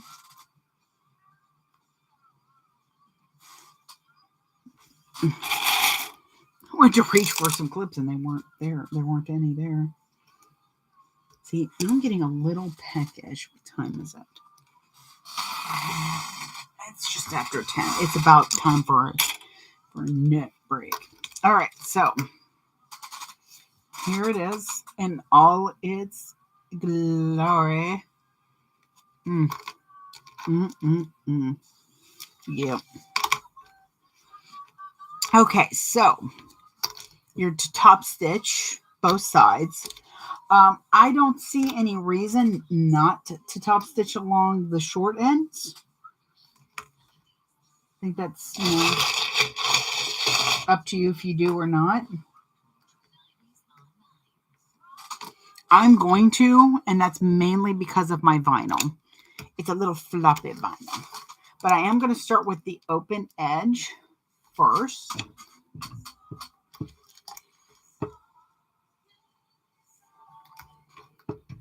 Oh, there we go. Yeah.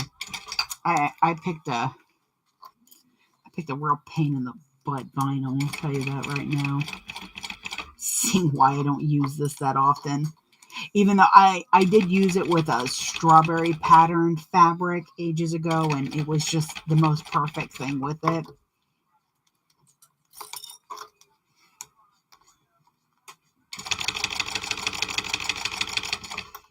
It's such a Ricky Spanish right now. There we go. I forgot why I don't use this vinyl that often, even though it's gorgeous. And that is because it does not like heat. Like, for some reason, it loses its texture.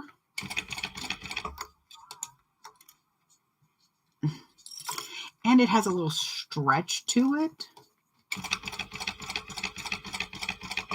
But this bag is for me, and I don't care, and I think it's going to be pretty, so. Because it still is the perfect shade of green to go with this.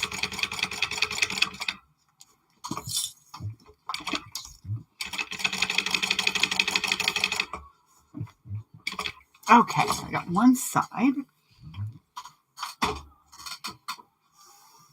Now, I guess if you didn't want to, you don't have to top stitch this other side. You could probably put like a handle tubing in it, but I think it looks better top stitched.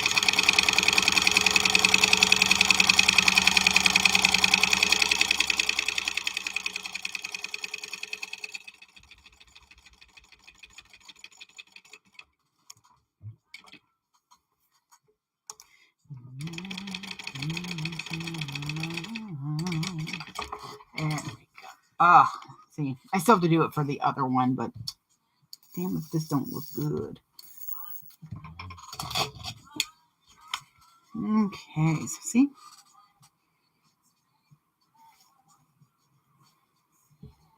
There we go.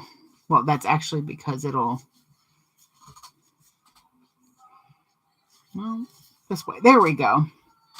Because it's designed to have kind of like that St. Louis look. See, you could put it closer, but I do think the... I don't think closer would bother the back. But I do like how that looks. So we're going to set that one aside. And we're going to do it again. Put those over there.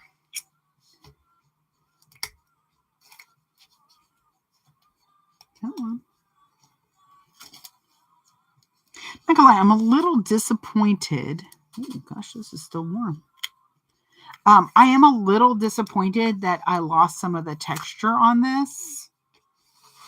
Because one of the biggest reasons I picked it was, two reasons I picked it was the texture and the color. So for some of that texture to be away is a little disappointing. But it looks like I've got a good side here with all the texture. But if you look on the other side, you can see that some of that texture is, or it could be coming back and I'm just being a baby. Never mind. Just never mind. It is a day of just never mind. Where'd you go? There you are. Okay. Where are you? Yeah, I'm kind of excited because Little Caesars has this lunch special. It's a little deep dish pizza and a drink. And I only ever eat half of it, which means tomorrow I'll have pizza again. I just have to get it without the sauce. Something about their sauce just like does bad things to me inside. This is the contest, the white on white. It's dreaming in you, in a better view.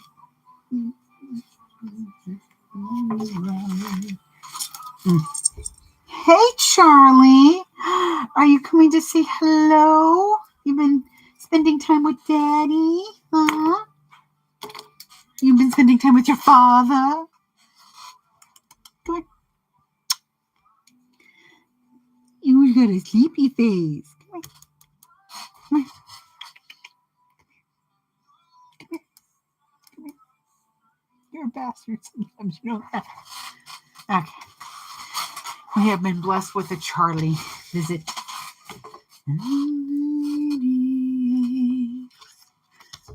Okay, as long as you're just rubbing your face on it, I suppose.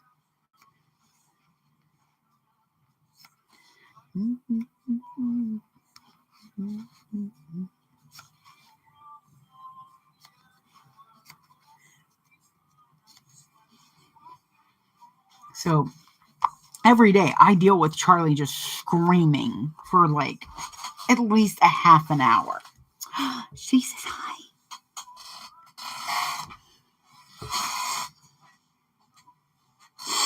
So he does this. Like it's like having a toddler.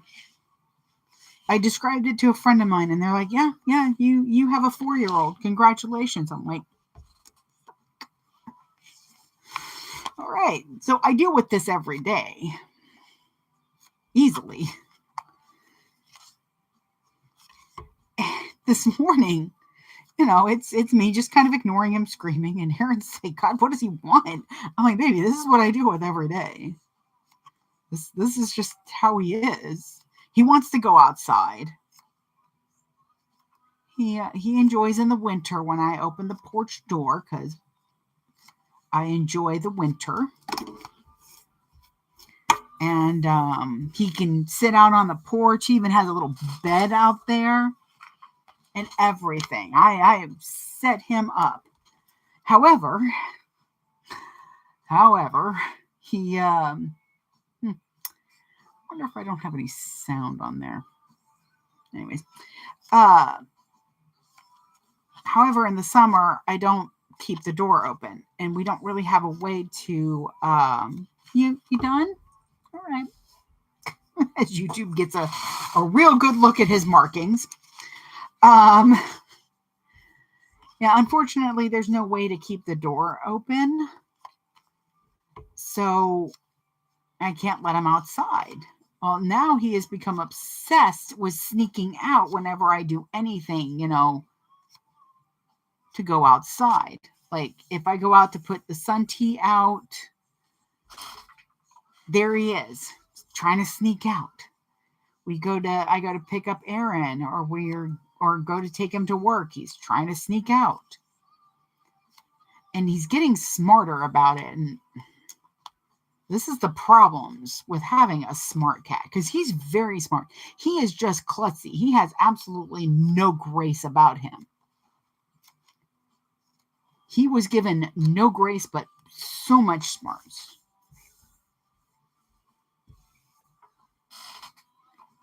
So now he's figuring out how to get out. He doesn't go too far, but I have nightmares of him running out into the street and getting hit. Because of course I don't want to do that.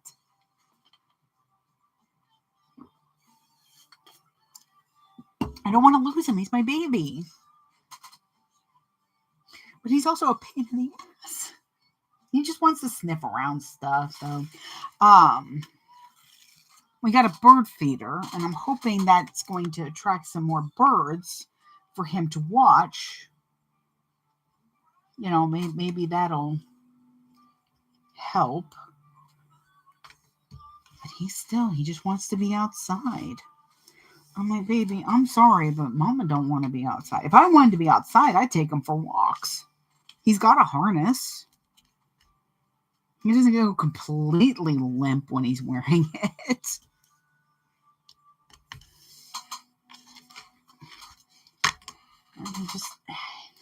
I'm like, buddy, only got it a couple more months and then it'll be cool enough and I can let you outside again. Boy, there are days when it's constant meow, meow, meow. I'm like, please stop, Charlie. I'm trying to love you, but you are not making it easy. Alrighty. So once again, all the curved edges. And I do think it's worth taking a few moments to do that instead of just clipping straight through.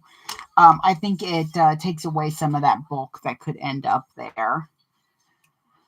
All right, let's see. What do we got?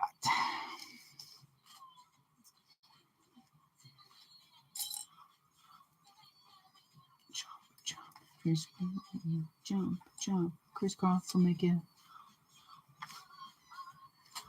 If you're new here, yes, that is Crisscross's jump playing. Because for some reason I'm in my 90s music era.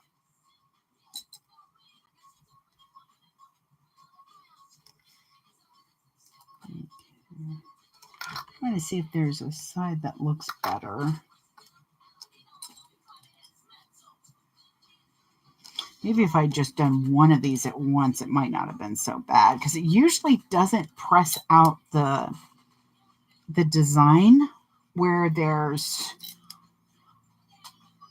stabilizer.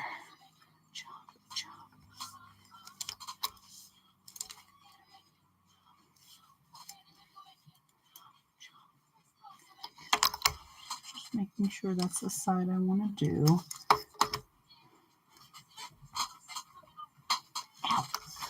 Trying to pop my elbow. Okay, so once again, I'm going to sew along that open edge to seal up the handle. Come on here.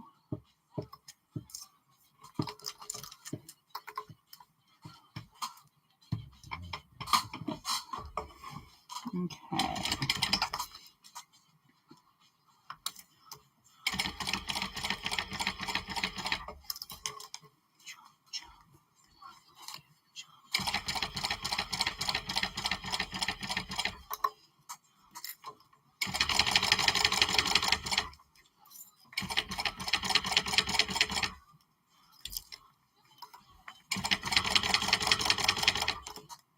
This is going to be so stinking cute. I am so excited for this. Okay.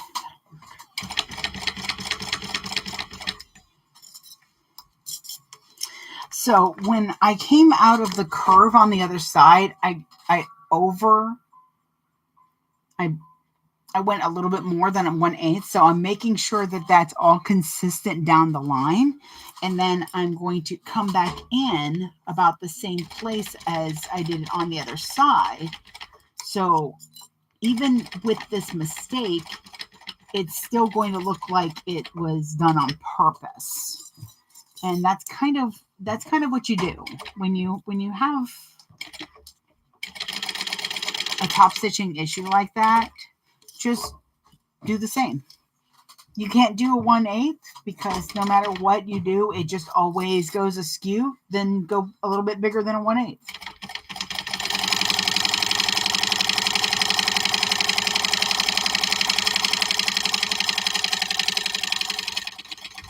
Just make sure whatever you do on one side, you do on the other.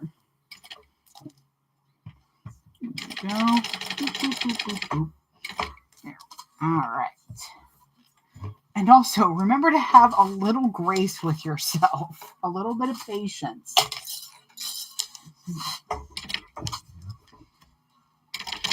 When you're feeling like super, super low, I want you to go to a store, like a department store or something, and look at some of the bags that are mass produced.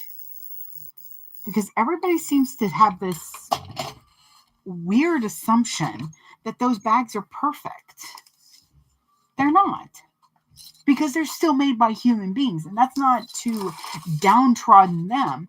That is to remind you that no matter if a company is making 500 bags or you're one person making a bag, that there are going to be mistakes. There's going to be stitching that is just in slightly the wrong place. And that's okay. Don't strive for perfection that doesn't exist. Strive for progress. Strive to know that the next time you make that bag, it's going to be just that little bit better. That's how you level up. That's how you get better, by just practicing and having a little bit of patience with yourself. It's taken me a while, but I do have that patience with myself. I will sit there and look at a bag and go, listen, you're not better than me. It is. The bag is better than me. But I can pretend. But no, honestly, it's just, it hurts my heart to see people be hard on themselves. It's also a pet peeve when somebody says, oh, I wish I could make bags like you. Listen, you can. Just practice. I make time because this is my business. But even before that, I had to make time to get better at it before I could just go off and do this. And even if it's just a hobby, you're going to have to clock in that time. But you might have to clock it in a longer space because you've got kids or you've got your job. Or stop saying it's just a hobby. If it brings you joy, then it's more than that. And again, have a little God blessed patience with yourself. Here we go. All right. Speaking of, look at that. Guess what? We're ready to, we got to make, see, I'm trying to decide if I want a crossbody strap or not, because I plan on making it to where it's a shoulder bag, but I'll still do the connectors. I'll worry about that later then. So we've got that. Oh, okay, packs. So I did find this very, very useful. She breaks it up into packs.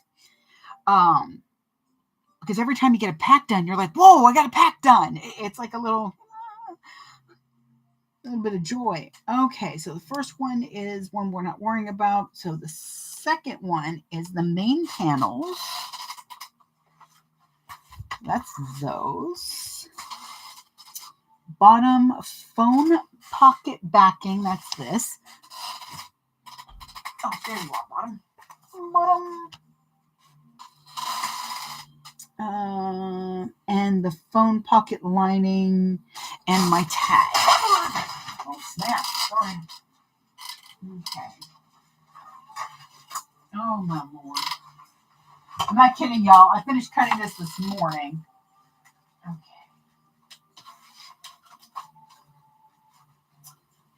I'll take care of that in a moment. Oh, because I've got a thing over there. All right, let me see. Because being able to just go, oh, she wants me to grab this packet was very useful. Okay, so that is packet 1. I'm actually going to stick that behind my machine because that's the first one we're going to go with. Technically, that's packet 2. I'm so sorry. Packet 1 is your crossbody strap. Okay, second is zipper panels. Zipper, which I have that, handles and top trim. Okay, so I don't pre-cut my zipper. I just cut it when I need it. So zipper panels. I have the zipper chunk over there. And here's the top trim and the handle. So this is packet 3. Stay. Packet 4 is slip pocket and main pocket lining sides. So here's the sides. And here is my slip pocket. Her and her origami nonsense. I love it though. So that's packet 4. Packet 5 is zipper pocket backing. Label your pieces. I promise you, it's so much easier.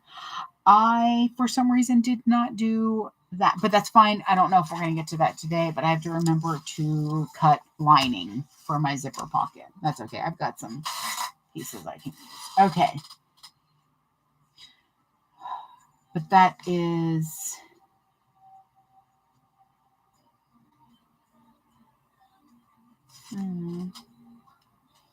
zipper pull. Oh, okay.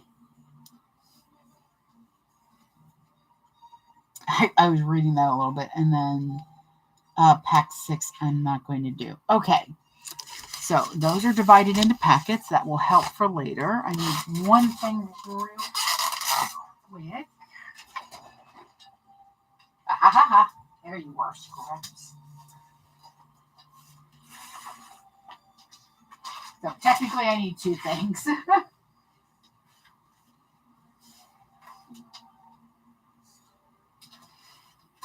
This used to be my childhood.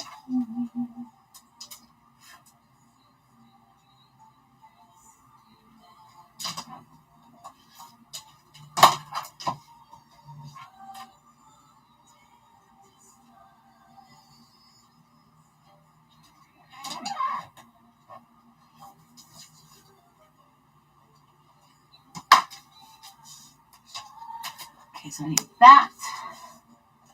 And one of these.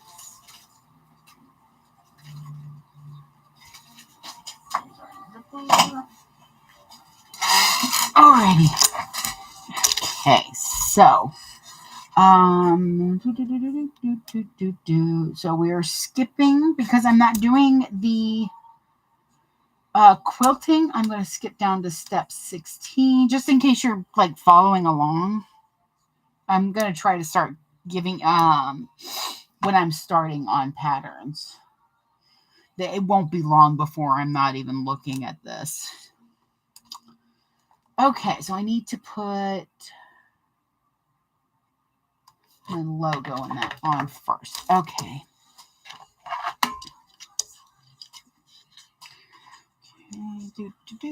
So when I put my metal tag on, I like to put a little piece of the contrast backing.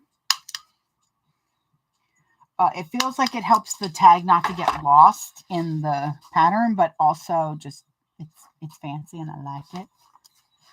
Okay. And I already pretty much know where I'm putting it, but what are we going to do? We're going to find our centers. That's right, kids. I feel like I need a recording of that.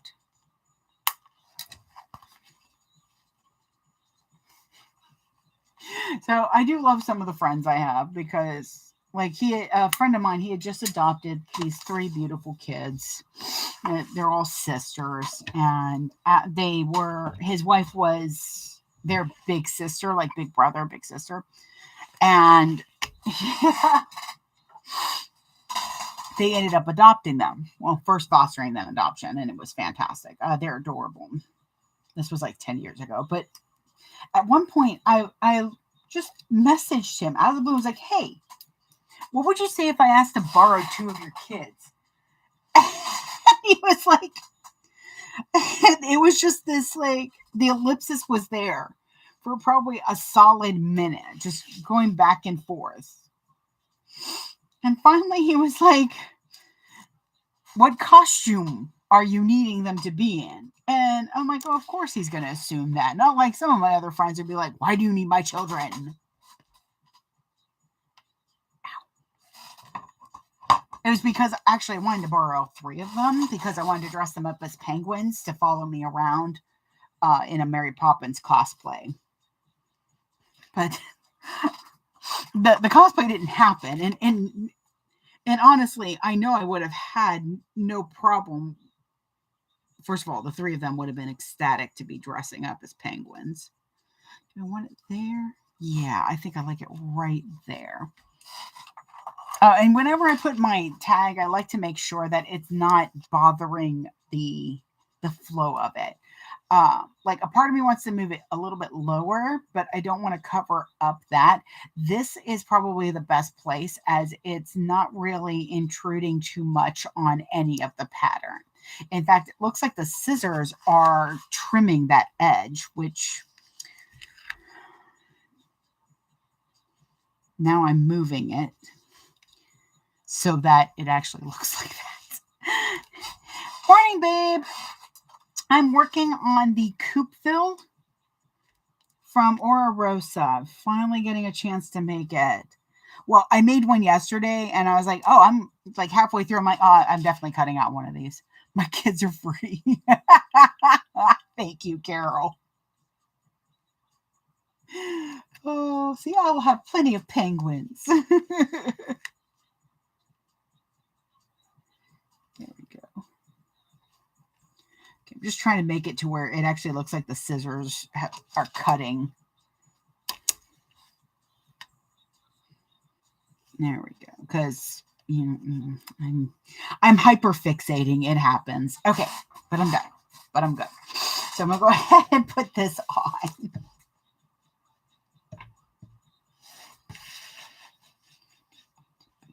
All right, and I have a little tag over here, a little note, because I finally figured out the perfect stitch length to go around.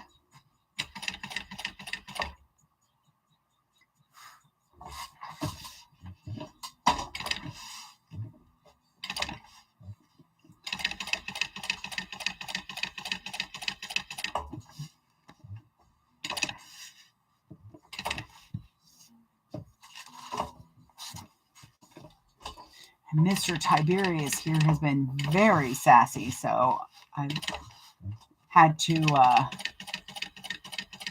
really make sure that I'm being careful about my foot being on the pedal when I turn and stuff, or when I'm lifting up my sewing foot.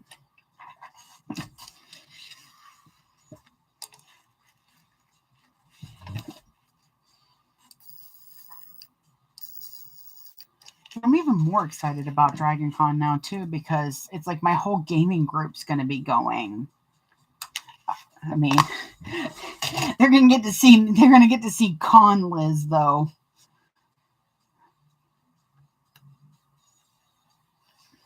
Which only means that they're going to get to see me absolutely like haggard at the end of the day. Come on. There you are. Ugh. Come on. Nope. Oh, Lord have mercy. Ah!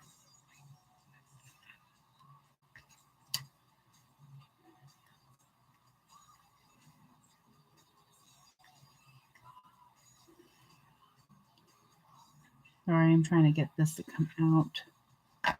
There we go. Because sometimes when you go into the same hole, it yeah, okay. It catches the string. I'm just trying to make sure that these are nice and tight. There we go. Okay. Now, so I don't forget.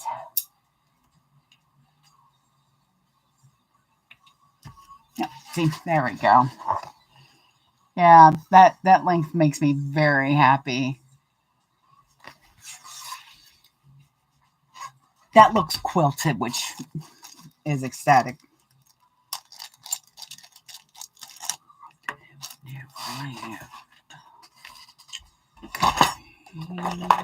Ooh.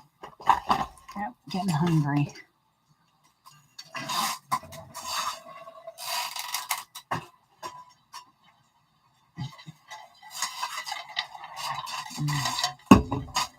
Okay.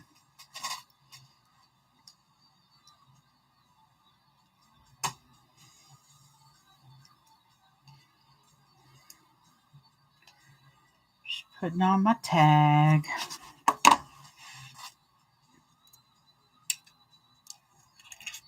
Oh, that's right.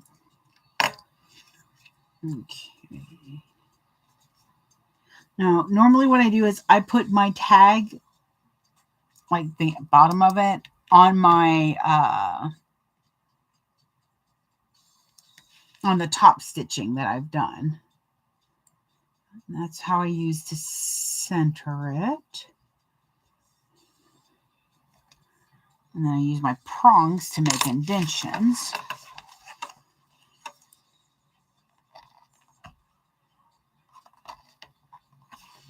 And that seems to work the best for me now. I used to do like measuring and all of this nonsense, and now I'm just like,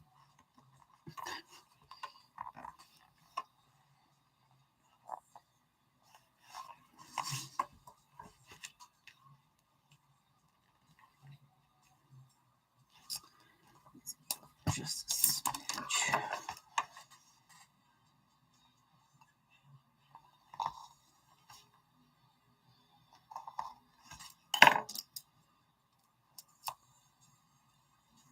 Oops, don't put it in upside down. There we go. There we go.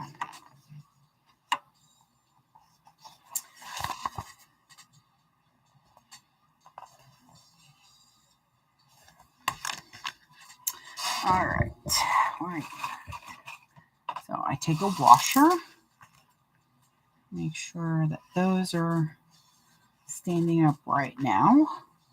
I take the threads that I didn't tie off or anything. I just pulled them to the back. I wrap them around one of the prongs, and then I push down.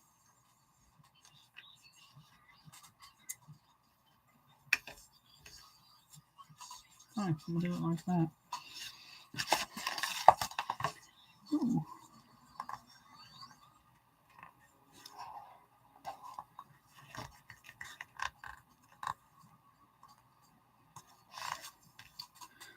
Hopefully that won't be noticeable.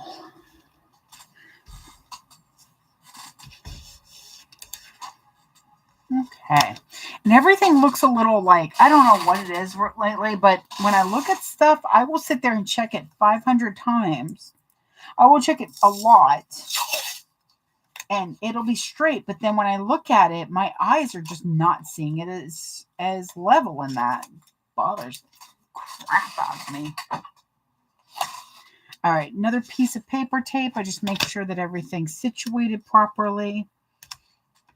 I use the paper tape because it's waterproof on this side, and it doesn't come off very easily once it's had time to really just sit there and cure. All right. So we've got that taken care of. Next. Oh, I charged this all night, so it's at 100. All right, so next we're going to be doing the phone pocket. And I think I might have my husband order lunch here in about a half an hour. Meow! Let's see if he heard my meows. Oh, okay. So, boop. Stick that aside.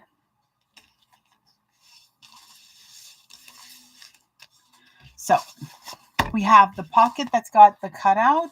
You should also have your pocket backing. That should technically have a cutout. I don't worry about cutting it out. It seems unnecessary.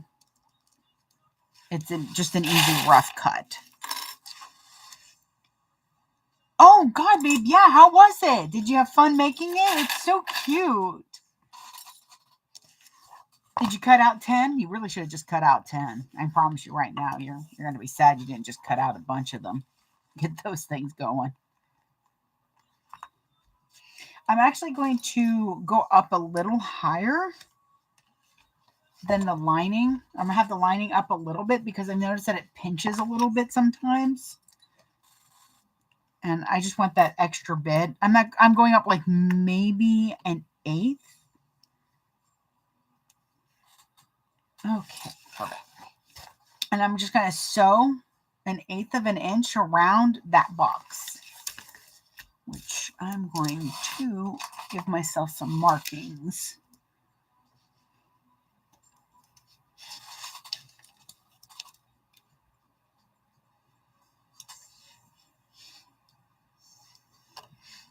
There we go. Just giving myself some places to turn.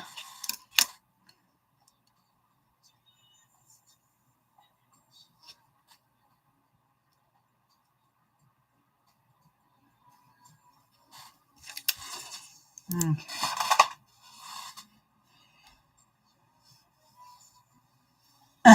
Yeah, they with the oh good lord, the Eda bags I did, I didn't turn them until like I was able to like really sit down in front of the TV. Actually, I turned them at lunch yesterday or the day before, I think.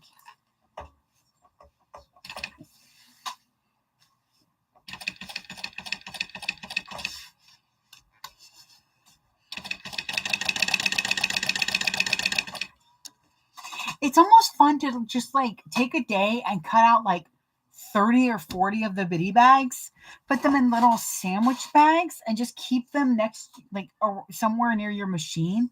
When you're having a really, really just crap day and you need that sojo, just go in and do one of the little bitty bags. 20 minutes and your whole world will be ready to just I think it'll really fix a lot, having that instant sojo and having them all sewn up or all cut out and just ready to go means that you don't have any of your sojo needs being delayed. They're just done. They're ready. You can almost hear them as soon as you open the bag going, let's do this. They get overexcited like me.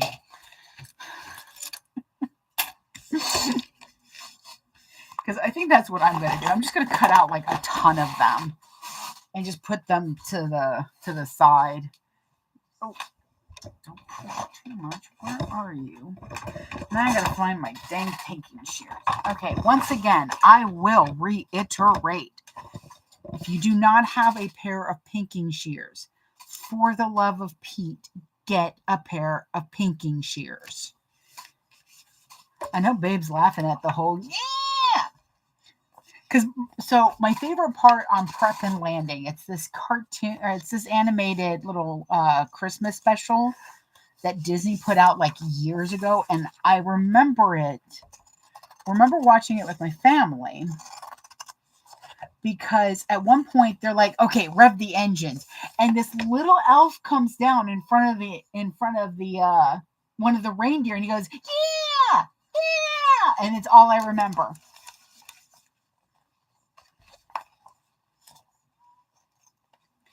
And it was the funniest thing to me.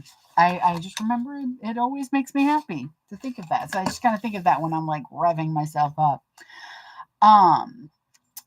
So yes, pinking shears are a pain because they dull and you can't, please do not sharpen your scissors with foil. Just please don't do that. just don't.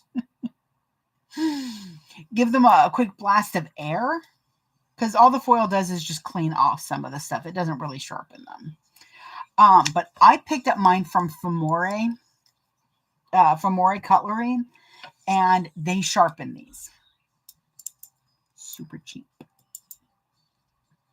So they sharpen other scissors too. If you want, go to their website. I want to say it's famore.com. But if you look up Famore Cutlery on Instagram, I know that they have an Instagram. I wonder if they have a TikTok. I have to find that out because I absolutely adore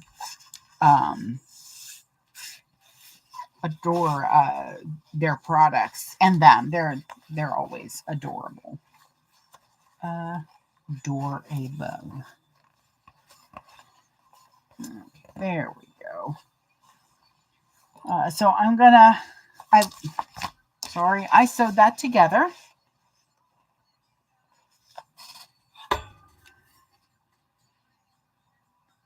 Yeah, step 17 is when we start working on this phone pocket, just so you know. I use the pinking shears to go just through it because it always gives a nice curve. We're going to flip it onto the other side, and then we're going to top stitch it, and then we are going to add our phone backing. Okay. The next step after that is adding the purse feet, which I already did. Where's my... So I'm going to use my seam roller. Now, I usually push a little bit further back so that, I don't know if you can see, it's a little tough. There we go. That's probably a little easier. So, as you can see, it's the lining is a little bit further back. And that's because I'm trying to make this as invisible as possible.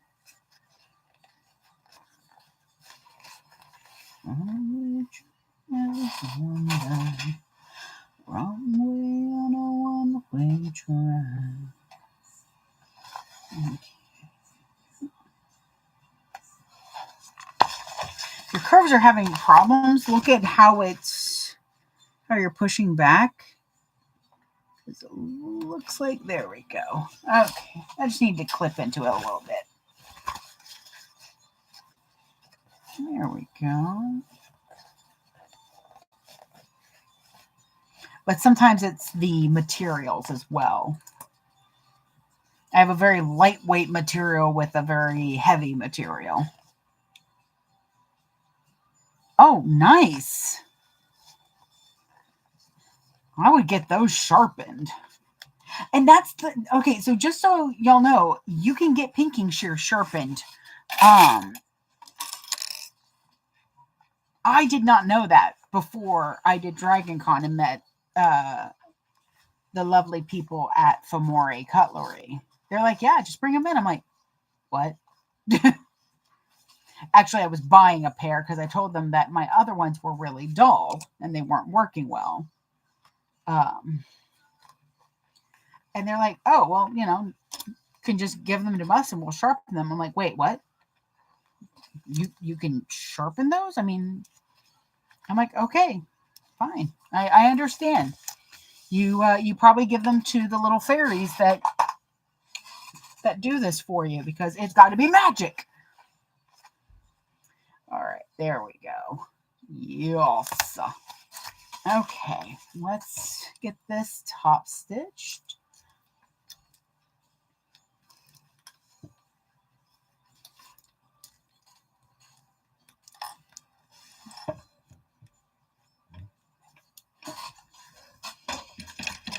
I'm not gonna lie, this top part's a little bit difficult. Nope. I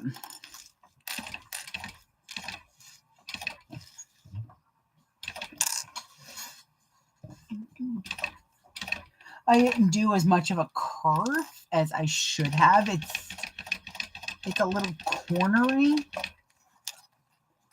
Kind of like Sean Connery, but a little cornery. It's Sean Connery, but with bad jokes. Sorry, I'll stop now. Please don't unfollow me. Actually, if you do because I told a bad joke, I'm so sorry. You're in for a surprise. If you think it's gonna stop. Here we go. Okay. So, also quell the urge to top stitch along the top here. I'll do that. Did that the first time I made one of the bags with this pocket. I was like, oh, that's why she doesn't have you do that right away. Trust Alexis. I promise you. Put your trust in her hands. She does not do anything for dumb reasons. Extra maybe, but dumb, no.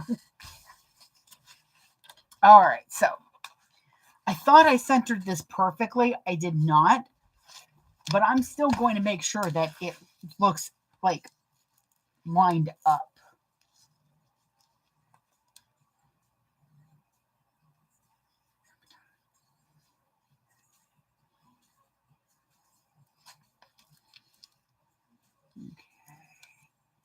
Because it means I'm going to have to trim some of the top off, but I am dedicated to making this work. So yeah, it'll be trimming it, but that's fine. I don't mind. It's a pretty big pocket anyways.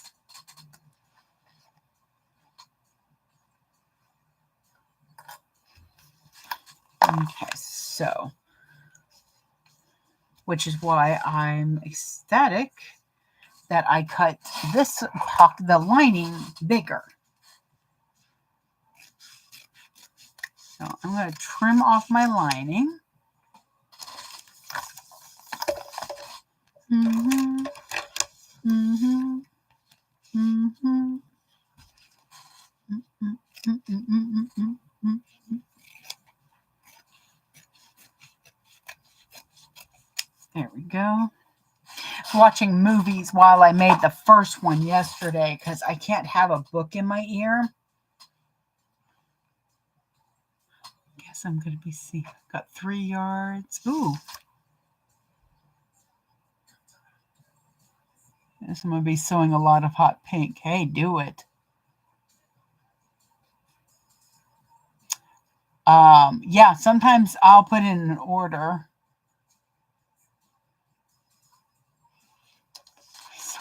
Hot pink. Go for it. Hot pink is awesome. Hot pink's a nice pop of color, especially right now with the summer going on.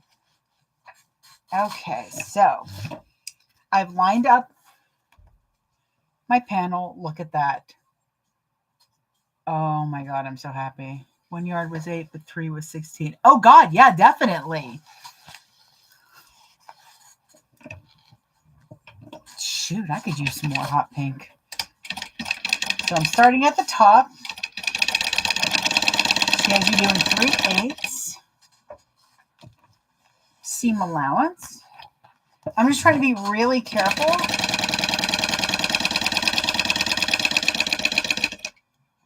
Because I want to make sure this doesn't move because I have done, I just need to get thread.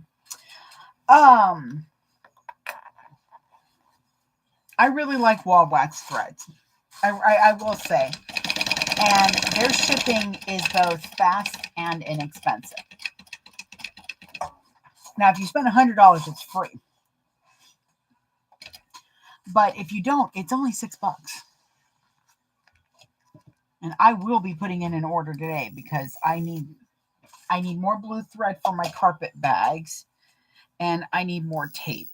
Once I open up my last new roll, I have to order more. Okay, let's see.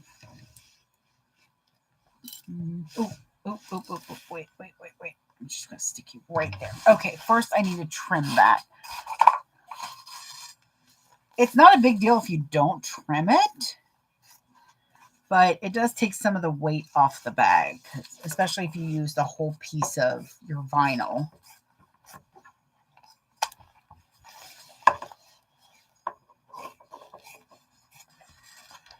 Mm-hmm.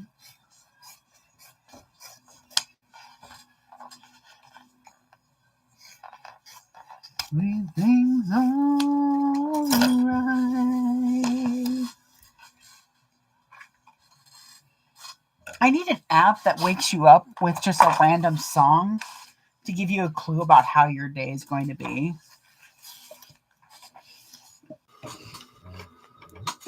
You know, I do love wall wax because I'll always post one of the cats always ends up in a wall wax box when I get it. So I always post a picture of them in it, and there's always that message, hey, can we post this? Their kitties are so cute. I'm like, aw, they're so sweet. I absolutely adore getting stuff from them and ordering from them. Okay, so I just basted down my the back panel. I had a little silver mark to help me measure out where it needed. So I got rid of that. Hang on. I'm going to use my straight edge to make sure it actually is a straight edge.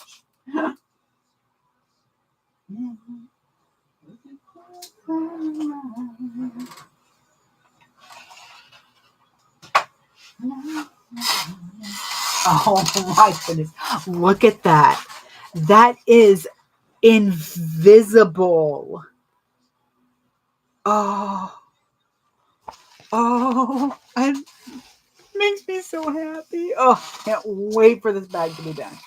All right, so that's the pocket. Yeah, it's 11 o'clock. I think at 11:30, I'm going to have him order our food. We unfortunately have to actually call Little Caesars. That's always a challenge. Because neither of us want sauce on it, and I always want mushrooms or black olives on mine. Oh, yes, damn it, I forgot to do that before I put this down. Okay, so I'm going to quickly mark. That's what I should have done before I even put this down, but you know, it happens.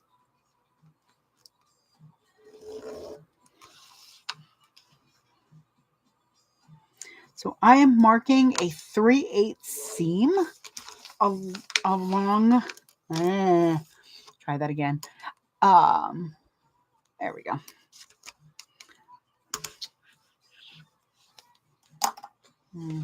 Sorry, my tape isn't in the way here. There we go. Okay. So I'm doing a 3/8 inch seam allowance around my bottom. And what that's going to do is, if I mark my lines right, is it's going to give us our next step anyways of marking this little square here. Because this is our start and this is our stop point along the long side. Oh my Lord, hang on, I'm sorry. My hand's been really bad. I hit it hard Monday. Like I was doing something and I just like whacked it right into Tiberius to the point that it was a little swollen Monday night and I couldn't sleep until I took some ibuprofen. So it's been a little stiff. So it's probably a good thing that even with my nails not being done today, I'm going to end up and him, but with him being off, I'll probably take it easy for the rest of the day. Maybe I'll do some sublimation. I know I said that earlier. If you ever want to watch me stumble through that, just let me know. Because when I say stumble, I mean stumble. So because of the purse feet, it's not letting me lay it flat. I should have done this before I did all of this. One day I'll remember, but we'll see how many bags it takes. So what I'm doing right now is using my machine to prop this up so that I can lay at least part of this flat. There we go. You don't have to do all sides. I do that because I'm going to be using that as my seam to sew it on.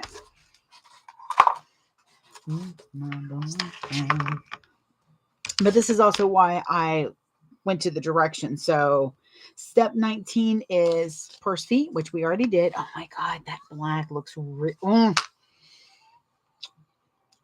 I know what Kelly's going to do. She's going to be like, I love that bag. And I'll be like, but it's for me. And she's going to be like, but I want to give you money.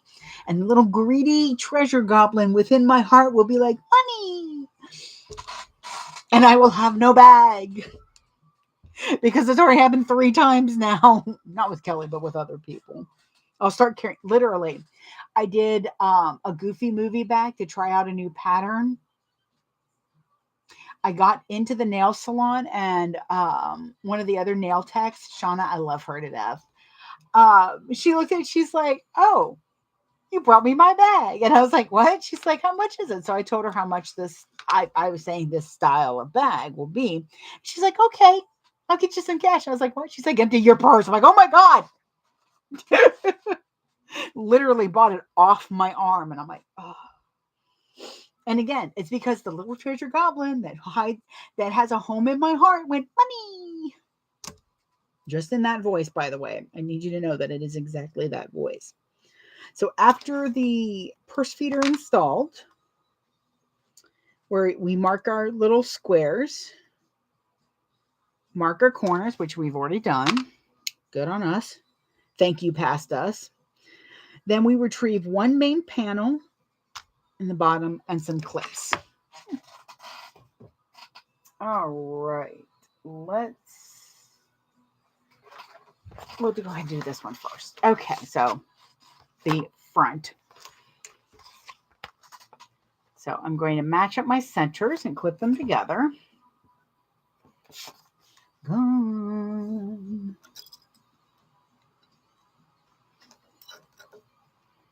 It's no surprise to me, I am my own worst enemy.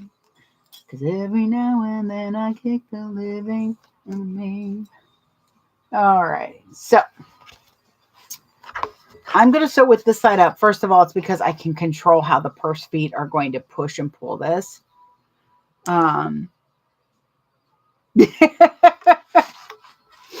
can't, babe, I can't. I gotta be fleshy. So I'm going to start right where that square is. So, boop. Go. So when you have your purse feet, if you're pushing up a little bit, that's going to help a lot. I'm also going to use my screwdriver to help me keep this from moving too much because this is a stretchy vinyl. Did I backstage?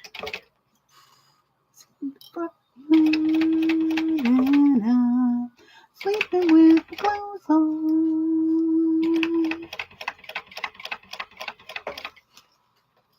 And you're sewing like pretty much 1/8 of an inch away from your stabilizer. Like I said, this is a stretchy vinyl. Didn't mean to call you that.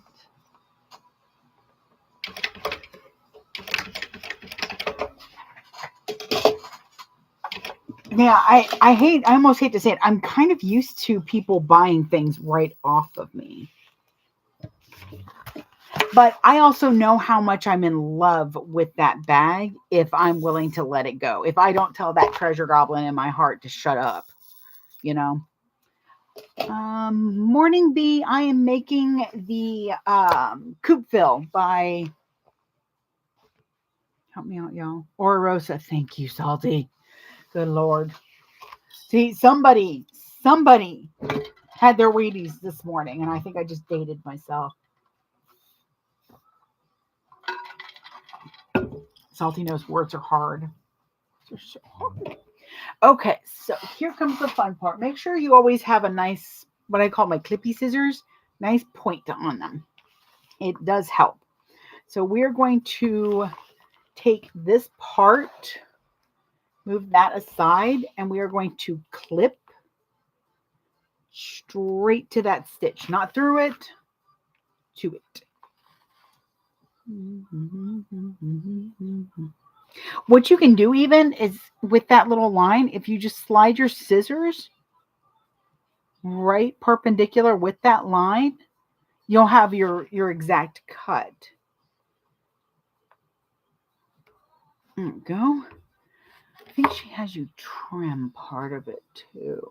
As I said, the best thing is that Alexis makes all her patterns on a domestic. So even if you're used to, like, even with this, I still do some of the trimming that she has because it's not always about what your machine can handle. It's about what your fabrics and textiles can. And did I fuck my miesta?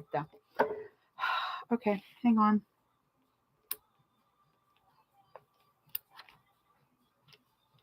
I have to I just want y'all to see. This is the bottom. That's my tag right side up. Just so you know what I'm doing and why I was suddenly cursing.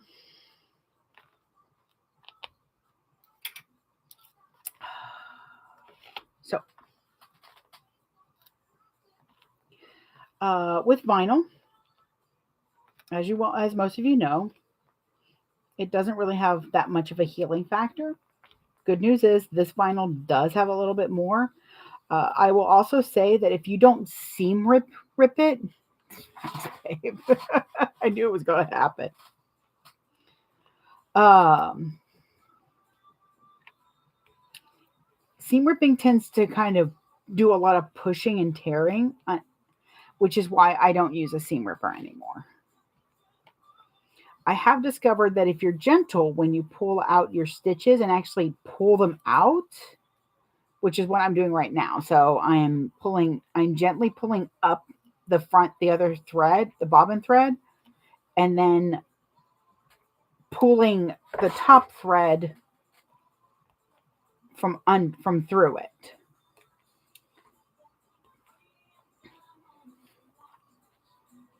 This is also a technique that forces me to let the anger go. Um, I think feelings are valid. I think being upset at this is a very valid moment.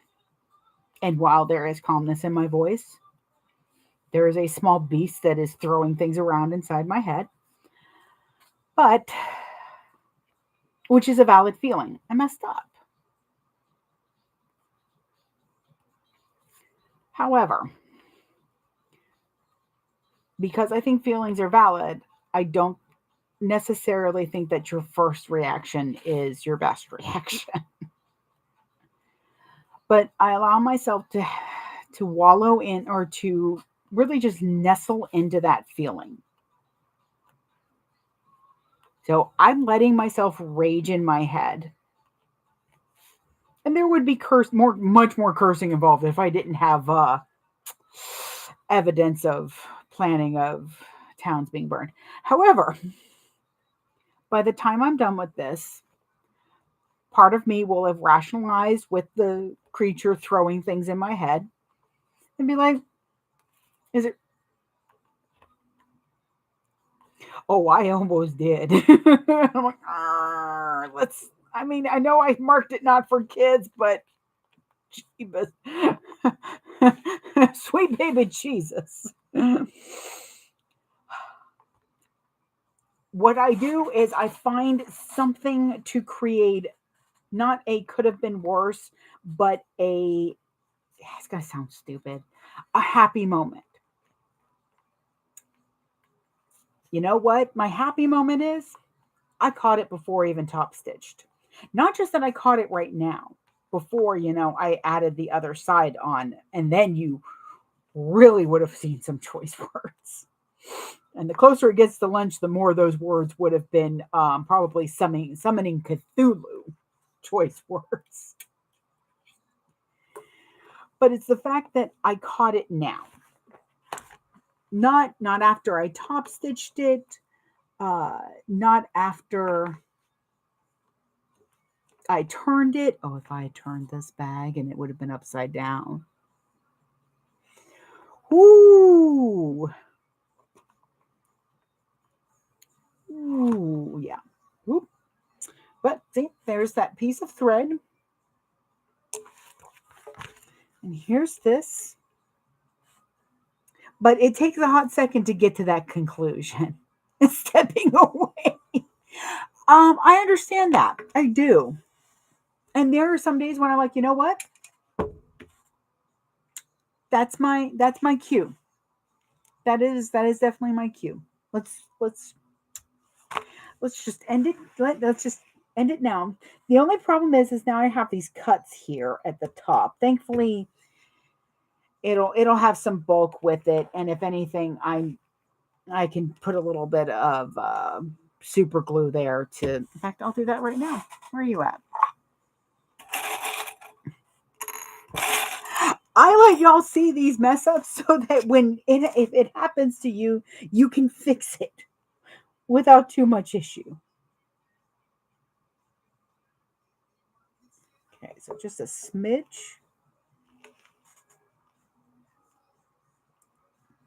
of super glue. We're going to see how well that works. I'm just going to Put a little clip right there. We'll make it home, but I really don't. You don't need a lot if you're doing a super glue route. Just enough that they'll have something to kind of keep them together. It's good marriage counseling, that's all. There you go. Okay. We're going to try that again. Put those over there. I'll put this up here.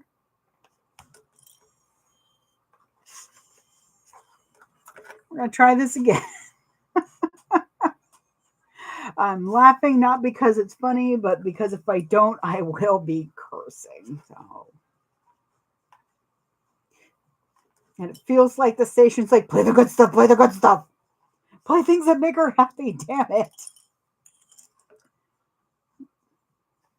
All right, I'm going to try this again. I'm going to push up here. I would have liked to have caught it before I snipped into the vinyl, but I caught it before I top stitched. That makes me happier than anything. Because having to pull top stitching out plus that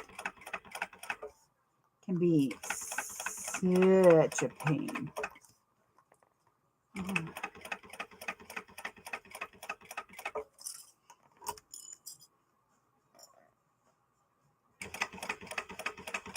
One time my husband heard me curse and came kind of rushing in. It's when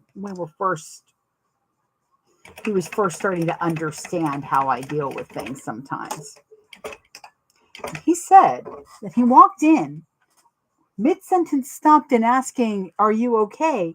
and just decided to walk out because he was worried things were about to start flying all over the place, and not because I was touching them. I'm like, you think I was going to do a carry? He's like, yes. Yes, I do. You were scary. Hey, Danielle. There we go. All right. So that is what it's supposed to look like. All righty. Like I said, the good news is those aren't going to heal. I can tell because it's a thick smooth. But the good news is that this is going to be covered up. And anybody that, when you have that issue, if you step away from the machine because you know what? No, this is not how my afternoon's going to go. That's fine. But I will say, leave yourself a note. Just a little note on your door or near your machine that says, hey, you did mess up. Birkin hardware. What in the world is that? Birkin sounds familiar. Okay, so we've clipped those where we're supposed to. On the side we were supposed to. Now we're going to find where we stopped sewing. And I'm very sorry, y'all. This bag is about to get big and all over the place. I might have to move the YouTube. So I'm going to find where it was. In fact, I'm going to do myself a favor. Where are you at? I'm just going to mark it. Like, she has you, like, push this back. But I don't see the reasoning behind it. I think it's just to keep everything out of the way. So you have your seam. Oh, shoot.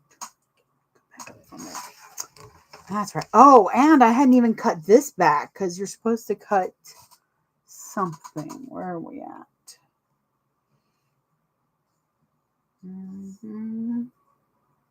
Trim bottom layer only. Then step 21 is fold back and make the clip. I guess she just has you do that so that it's out of the way.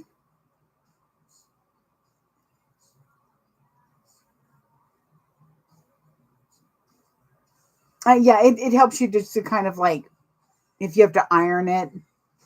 Hermes.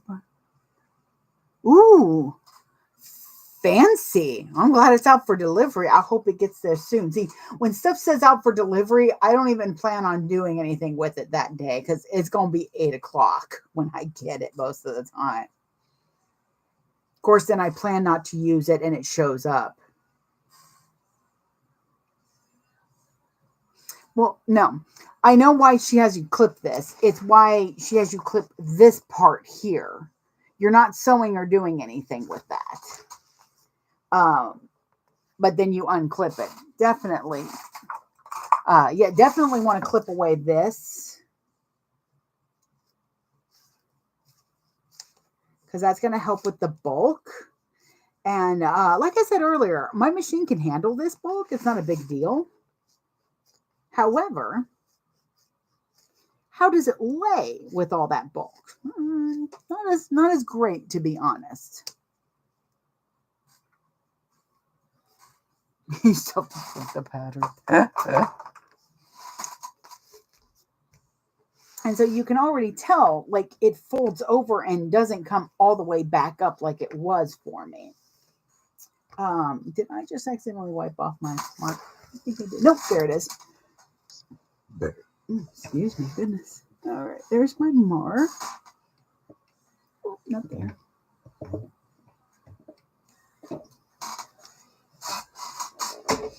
All right.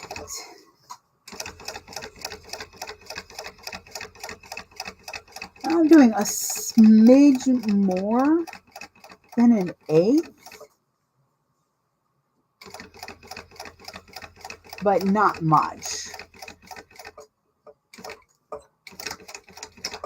There we go. I do know that she has you pull, like not backstitch and pull the threads to the back. I just usually, come on. And you can pull the threads to the back. That's not a big deal. But I still backstitch. Did I backstitch? I don't know if I backstitched here. Okay, we'll just do that. Boop. How are you all doing up here? Erg! Let go. Let go. Oh, great. So I did apparently get it to glue the clips there. One side did very well. So that's together. That one didn't, but I'll be able to re-glue that and let it sit while things are dealing. Okay. So yeah, like that would have been bulkier, definitely. And though, again, my machine could handle it, it looks much nicer without that. I love that double line there, though. All right. On to the other side, I believe. Yep, repeat for main panel. Your interior should look like this. All right, and then we'll be on to pack 3. Let's see. Okay. Right sides together. Let's put the bottom to the bottom, though, this time. Oh, thank you. Thank you, anyone who, like, takes a moment to follow me, subscribe, all that fun stuff. I really do appreciate it. Again, it's just every once in a while I start a live and I'm like, nobody's really going to watch. Nobody wants to listen to me ramble while I sew. Talk about random things. Here we go. So I'm clipping my centers. It's a little bit more. I would have had my centers clipped, but again, I had to make sure that that phone pocket fit the way I planned. Because doggone it, something was going to go right. That's for sure. Right there. Oh, goodness, I love that. Okay. Soldiers in your cup. All right, now I'm going to flip my centers together. I think my husband and I overate last night. We're both feeling a little, and that tends to happen when we overeat. But it was my spaghetti sauce. And it was so good. Okay. You kind of want to make sure that your phone pocket shouldn't get in there at all. But I mean, if you want to, you can also clip it. Again, I'm going to be sewing with the bottom up because of the purse feet. This is going to be the fun part. So let me see if this will work. Yeah, okay, hang on. Yep. I'm looking at my snicks. My sewing danger noodles. I'm going to put that down right there. Okay, then I'm going to try something. I'm sorry, YouTube. All right, so I'm putting my cup kind of like that to help with this. There we go. Forward, back, nice back stitch. Where'd you? My screwdriver disappeared. I mean, I've got a couple of them, but yeah. All right, let me see if I can.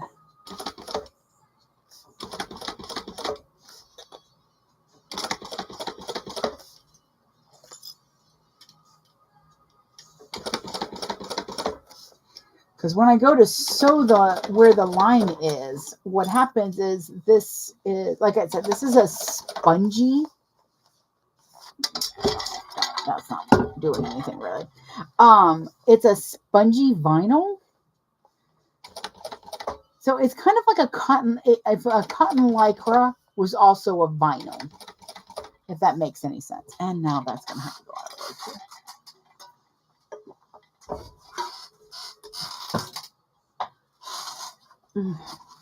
So I'm having to really, like, I'm moving a clip, but as soon as I move the clip, I'm putting my screwdriver onto that vinyl and then lifting up the bottom so that I can lift up off of those purse feet. Now, here's the thing. You honestly could put the purse feet in afterwards. You could mark them and go ahead and punch the holes or that. And then once you're done attaching your bottom, you can then attach your purse feet. That would probably work a little bit. Oh, no, there it is. I found it. That would probably work out a little bit better for this part. So you're not fighting those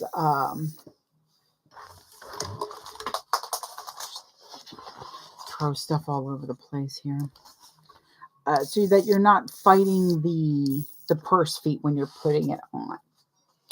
So next week on things I wish I would have thought of before I did it. Hey, Luffy. Thank you. She said she liked the green. I love this green. I love this shade with it because the greens on the pattern, on the design, are like a lovely muted mossy green. This bright green kind of mimics nature a bit. It's like you've got, vines draped in moss. Okay, so I forgot to do that. Hang on. Where are my scissors? So we clip into our bottom right at that line. Let's see, so was a monkey. So we do that clip. Then we trim the base. And then we mark the pen that I threw on the ground. All the way over here.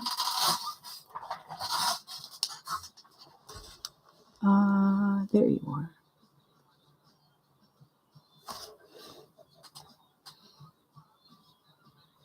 Okay.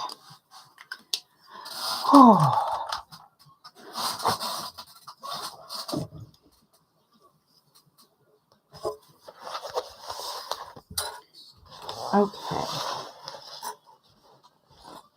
So now I'm going to top stitch it.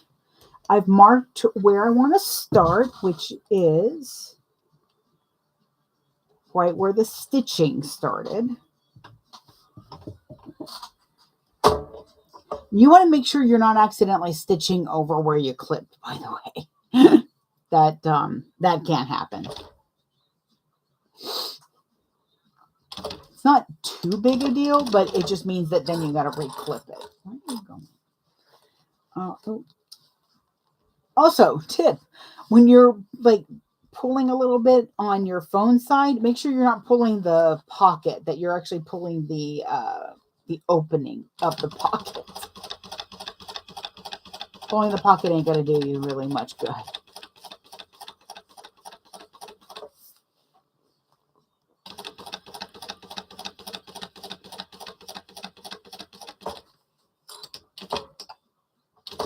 There we go.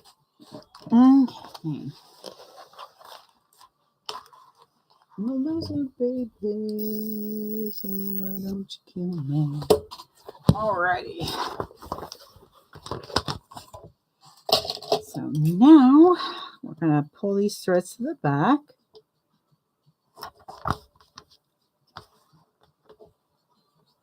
Maybe. Oh, there you are. I was like, where'd the thread go? Okay. We go up there. So here we are so far, with everything in the proper direction. And what I love, yeah, I was going to do white thread, and I still think the white thread would have looked really nice. However, I am really liking this other shade of green on here because it almost looks invisible, but the stitches themselves are seen. Love that. All right. So this is what it should look like in all of its massive glory. Now I'm going to put that aside, and we are to get packet 3, which is all of this. So our top, our zipper panels, and our handles. You'll also need if you've already cut your length of zipper, your length of zipper. I have this thought, by the way, and it's another reason I went with black hardware. Because this bag is for me. It's for me. There they are. I was thinking of doing a specialty zipper pull that has nothing to do with the bag itself, but can be seen as something because they're little snakes. However, if you're an 80s or 90s kid, or, your parents have shown you the right movies, you'll recognize this. And I got some slack for using it on a Beetlejuice bag. There we go. This is from Neverending Story. I used it on a Beetlejuice bag because it was snakes and it made me think of sandworms, and I thought it would be cute. Somebody thought that they had to correct me on this, and I was like, listen, you grew up with that. I was born watching that horse die at least once a week, so don't come at me. But I think it'd be really cute on this bag, and honestly, it's for me. I also like how good of a grab it is, but I'm going to put it aside for right now because I don't have to use it until the bag is pretty much done because it'll be on the top zipper. And I'll just use a little regular zipper pull for the inside zip. But I'm just curious what y'all think. Should I be like, whatever, it's for me anyways?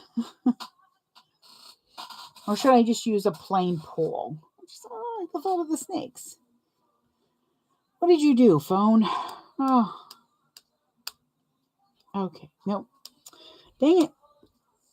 it moved my page. And I gotta find where we were at. Here we go. Okay. So packet 3. Zipper panels, zipper, handles, and top trim. All right, so now we are to clip the 2 edges right side together of the top trim and the main panel. Oh, again, I'm sorry, y'all. This is a huge freaking purse, so we're going to see how well this goes. I need to get like an arm that can go up a little bit for using my little camera with the computer.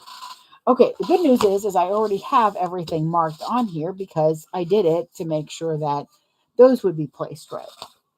I even know which side's the top because I was smart and put a little arrow. When dealing with trapezoids, mark your tops. Just saying. Just gonna throw that out there. All right, let's go ahead and start with the side that doesn't have any problems. All right. So I'm going to mark my centers. And I'm going to go ahead and do both bottom and top because I might as well. I'm here. Everything you need.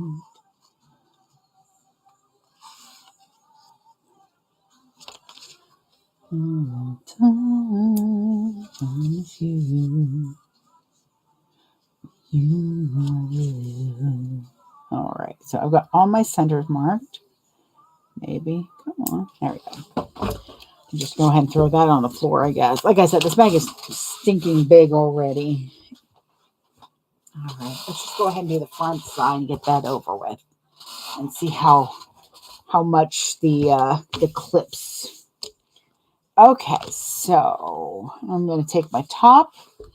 So I've got my top marked. I'm going to put it towards the bottom. So it's pointing towards the bottom. And I'm going to match up my seams or my centers because I don't know if it's the way I'm cutting something or what, but my top isn't the same length as my panels.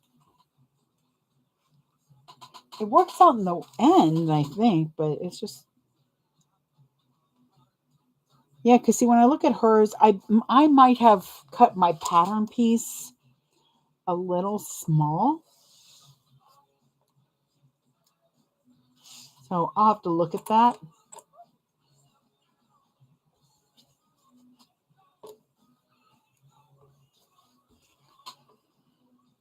Never heard of cowboy mouth.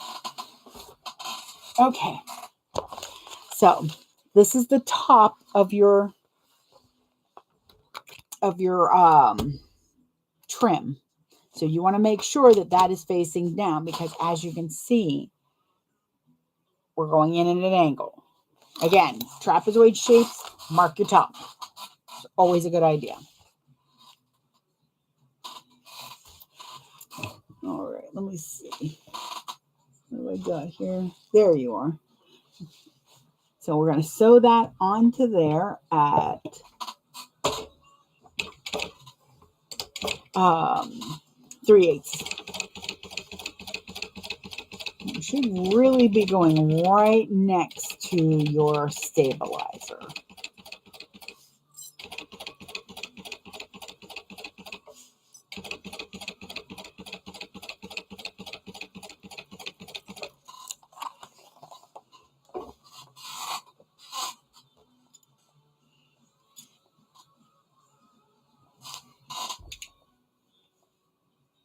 I need y'all to understand that when I did this and got a little closer, I was trying to figure out why the machine wasn't going.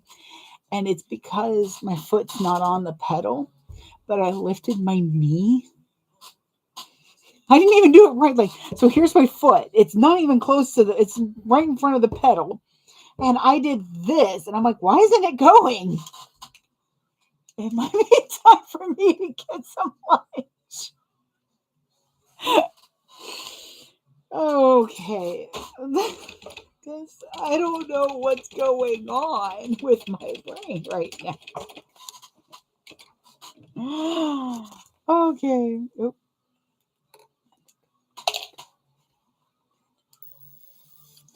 Ooh. Okay. So it's probably back. Yeah, hang on 2 seconds. Where's my tiny spirit?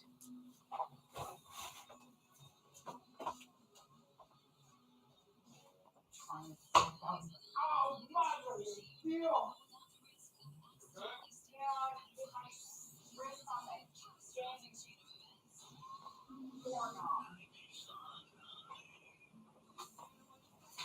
Okay.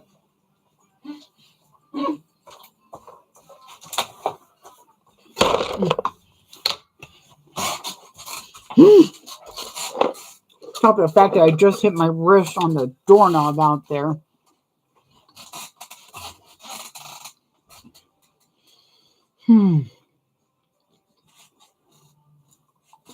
All right.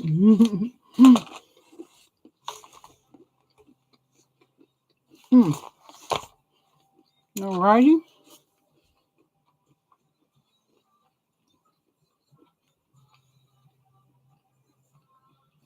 Okay, so, and then we do the same thing. All righty. So what we're going to do is trim off our excess.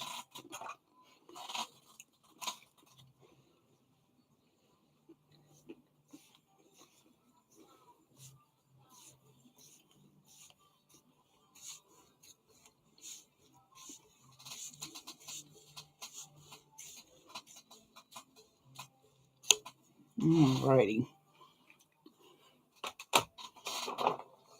I just brought the whole thing in instead of grabbing a couple. All right.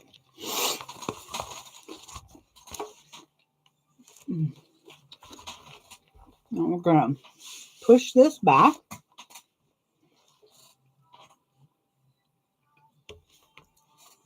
I believe we push it behind the top. Finger press or seam roll the top trim seam away from the main panel. Yep.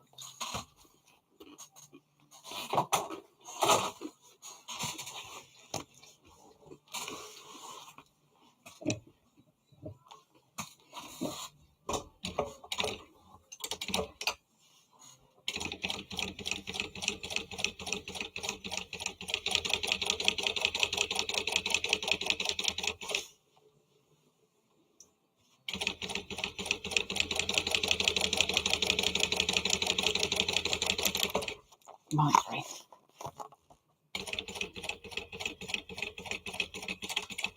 There we go.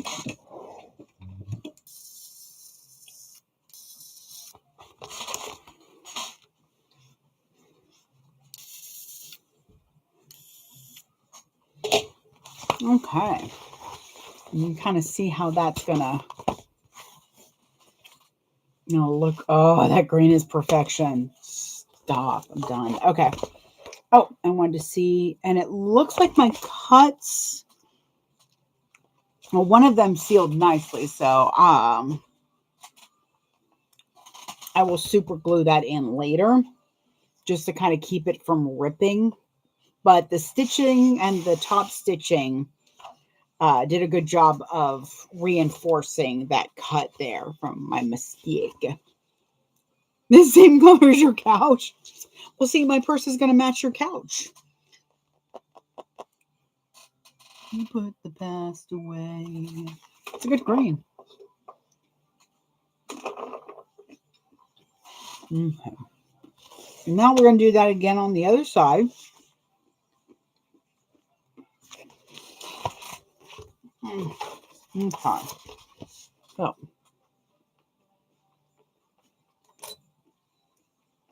match up my centers.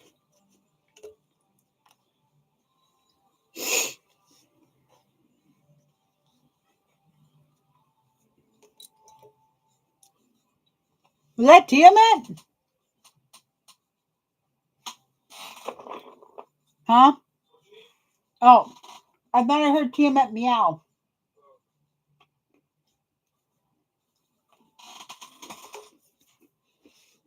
She's only vocal to Aaron. Petrol.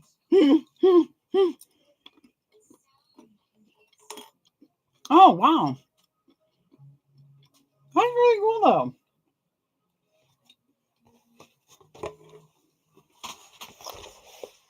Yeah, the moment Aaron is home, if he goes in the bathroom, she has to go in there and tell him about her day. And that's what it sounds like she's doing. And Daddy, the boy bothered me. I was sleeping and he bothered me again. All over here.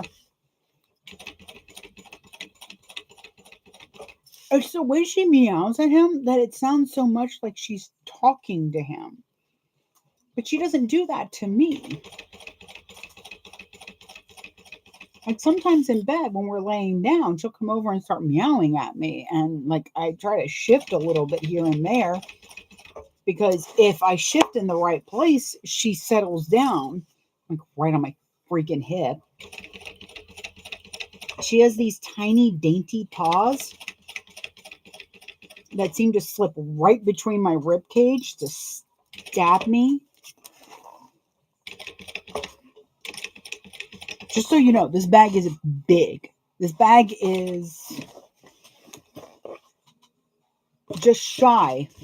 Like right here, I've got it up to the end of my table, and this is how much room it's got left. So make sure you're in a good sewing area.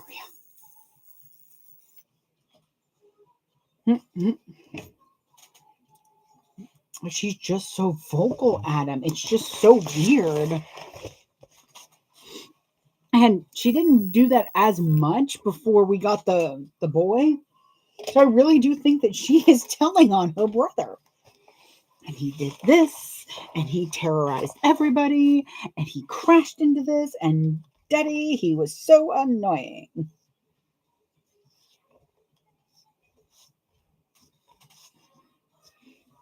I don't know why my cat sounds so privileged. Probably because she is. She is a spoiled little thing.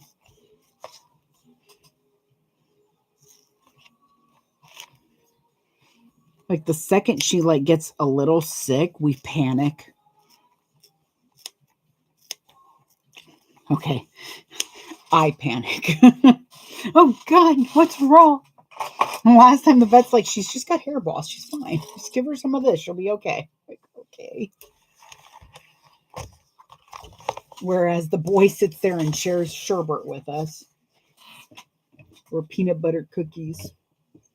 Before anybody comes at me, he's fine.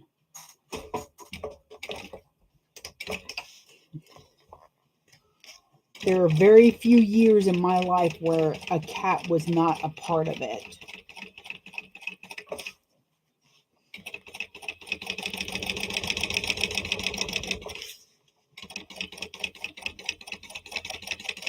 Oh, this just went all over the fucking place. Yeah, I might have to stop for lunch. Oops, sorry, y'all.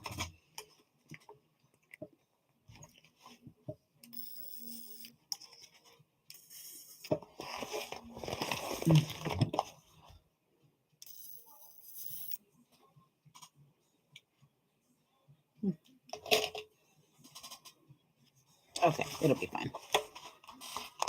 Alrighty, so there's that. And what's the next step?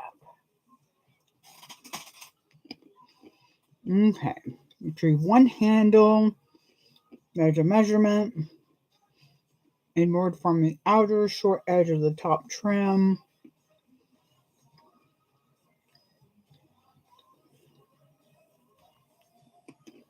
Okay. So, and one of these, and a pen.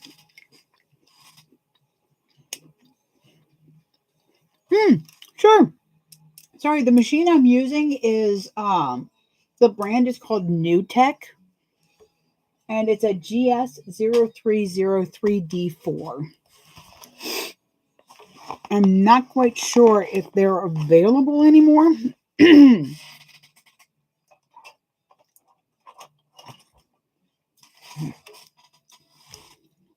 see.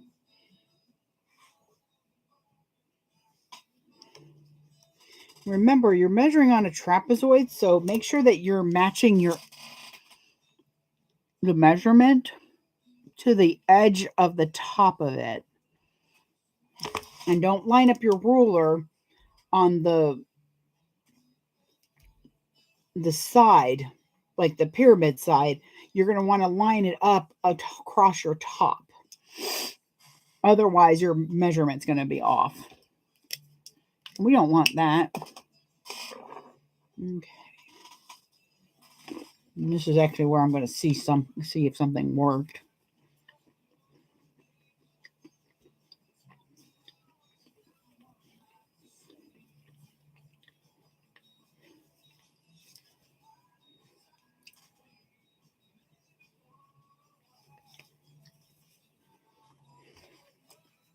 Okay, so I'm trying to figure out which side I want to show. So you're going to put the wrong side of your strap facing up because this is going to get folded down and flipped up this way. So, yep, that's how I want it. And we're going to match up the edge of our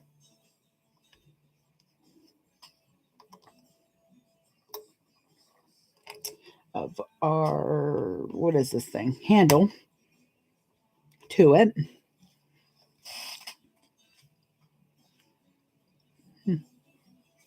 Thank you, smile to know that I love.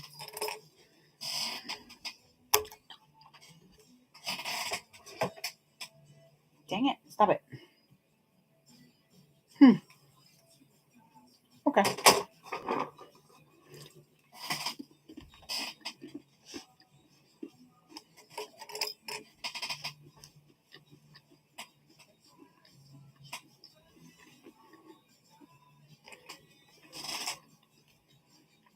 It'll be fine.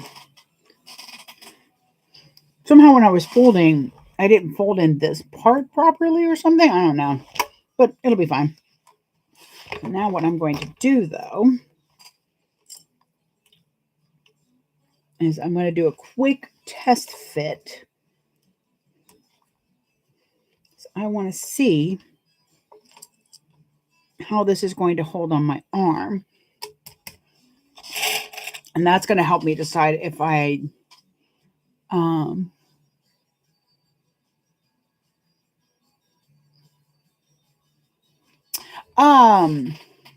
I don't know. It depends on if you're in Columbus, Georgia, but I do not have a Scooby-Doo purse now. Okay, so this is what it's going to look like. Fold it over. It's still a little tight. Even with 2 inches, huh? Okay, so I'm going to cheat a little bit. And because I know it's going to be sewn in to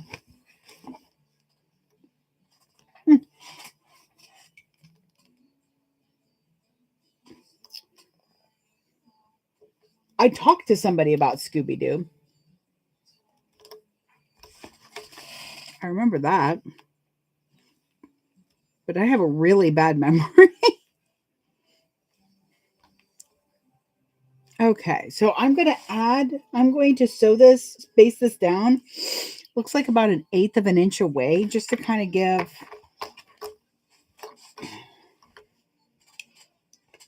Come on.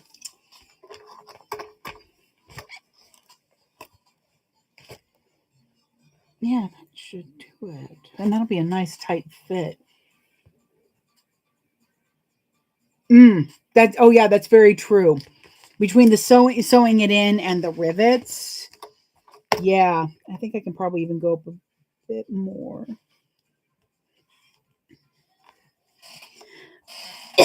Dang, this was me adding 2 inches.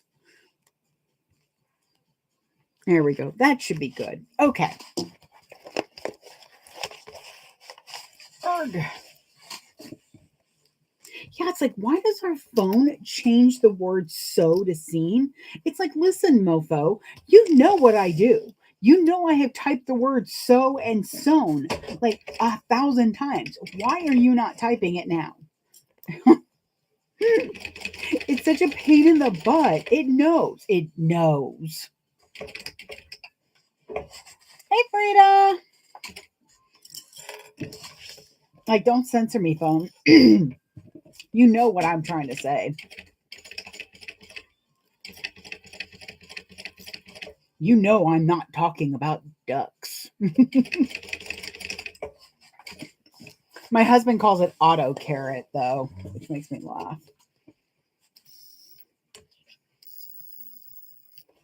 Kind of feels like The Good Place. I have to put that back on for background noise at some point. I do like that one. Okay, let's see.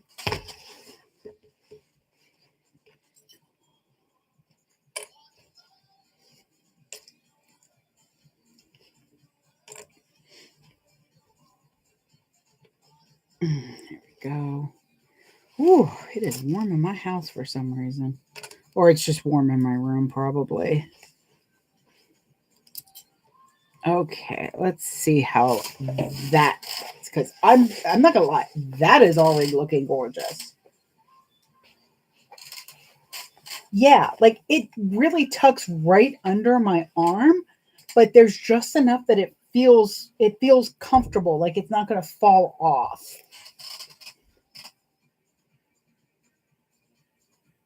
Yes. Oh, yes, I do remember you. Sailor Moon.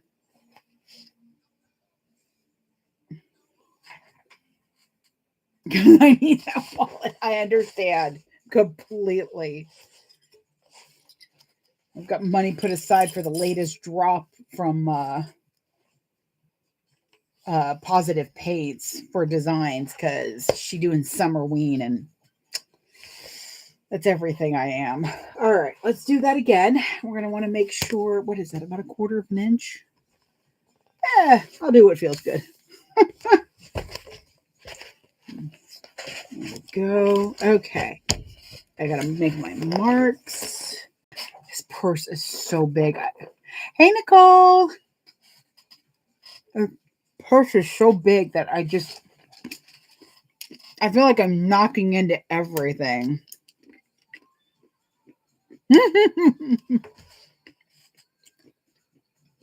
It all comes back to me. I just have to let Celine Dion do her thing. To check this measurement. Nope, I did that wrong. Sometimes I mark an 1/8 instead of a 1/4. I'm like, what am I doing?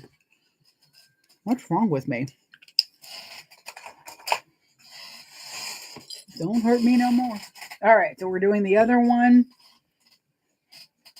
Yes, Nicole, this is the Coopville tote by Aura Rosa that I made one yesterday and already I'm in love. That was an interesting song to suddenly get in my head. Nope.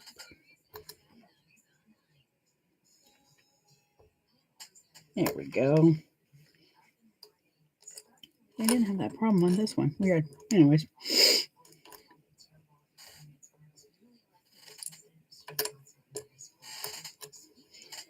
Alrighty. There we go. There's that one. Oh, but I'm so sure for those that don't like these, that don't care for the handles, I am very sure that you could do a really nice rolled handle with a long attacher piece part of it. I've been looking at the oxbow And that one, I watched somebody sew it and I was like, oh, that takes up half your sewing room. That looks like fun. That looks like a good time. Should invite my friend. There we go.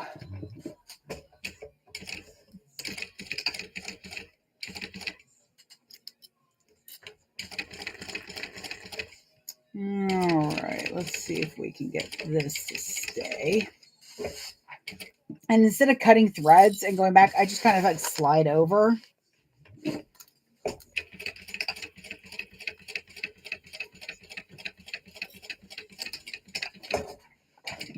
And I do a good back stitch because I want to make sure that it's got that extra stability for it.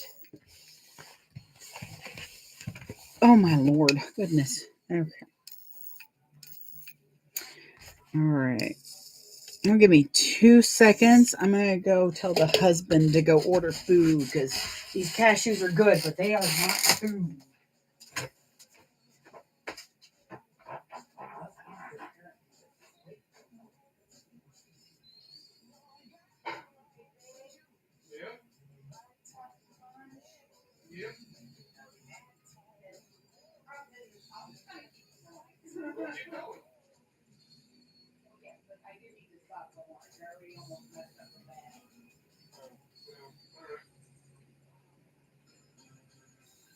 Tell your friends you'll be on again later. Huh? Tell your friends you'll be on again later.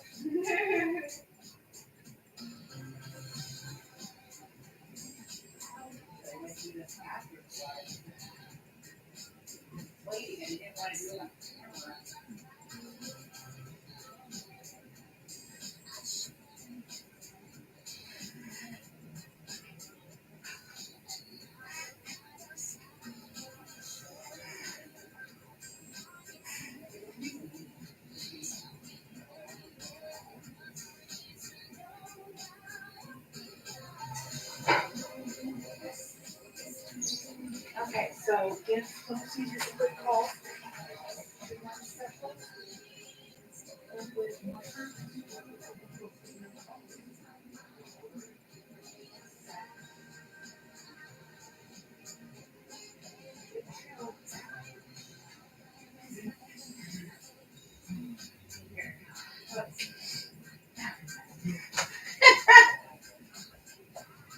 All righty.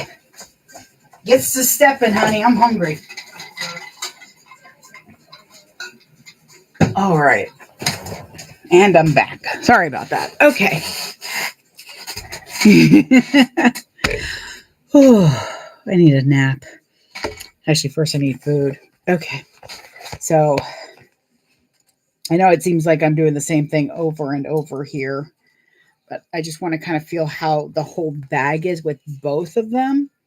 I'm actually kind of also hoping with the tight underarm fit on this that it will not have that awful slidey thing that some bags do.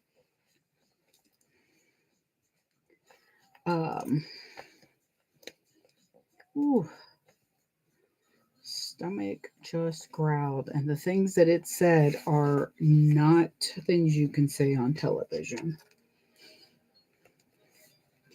I feel like that's another fever dream show that a lot of people don't know about. You can't do that on television, which is a shame if you don't, because it's, oh my God, look at this bird.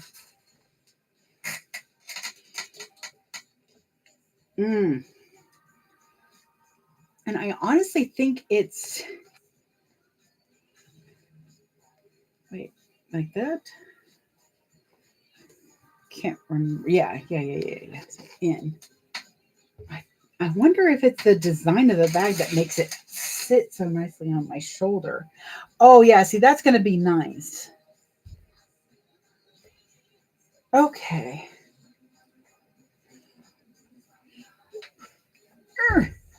Okay, it doesn't slide because I think the vinyl is not a slippery vinyl. Shoot, I'm just ecstatic that it looks as pretty as it does now.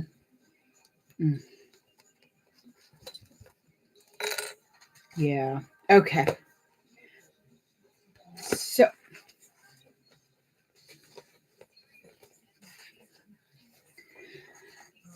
that's so far. And while I wait for my lunch to get here, we're gonna finish up this step. Oh, thank you, Frida. I'm excited. This is actually gonna be a bag for me. It'll be my bag. My bag. Oh, Nicole, the it's on sale. All her patterns are on sale right now. It's like happy anniversary or something. Salty nose. Um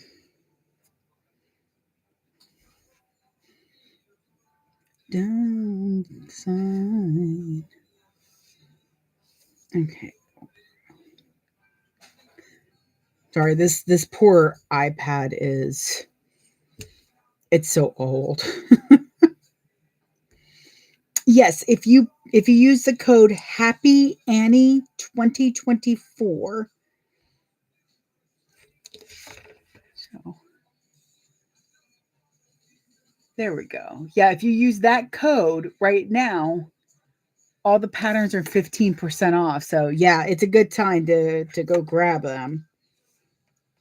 No, no, stop it. What are you doing? There we go. I mean, I just barely use this. Oh, thank you, Salty. Yeah.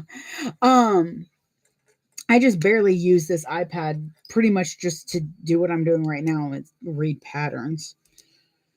Okay. All right. The only thing I dislike about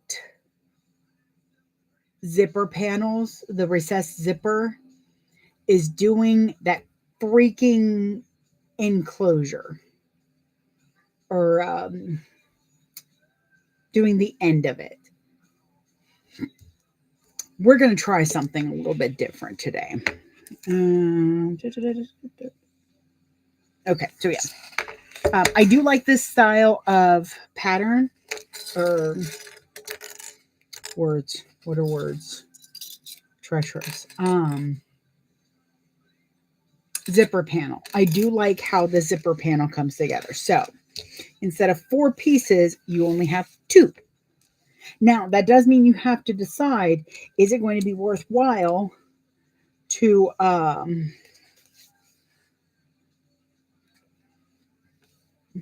thought I had that right side on. There we go. You have to decide, are your materials going to be okay? Like, are you going to be okay using these materials? Because finals can get very um, treacherous. Sorry, I gotta stop saying that.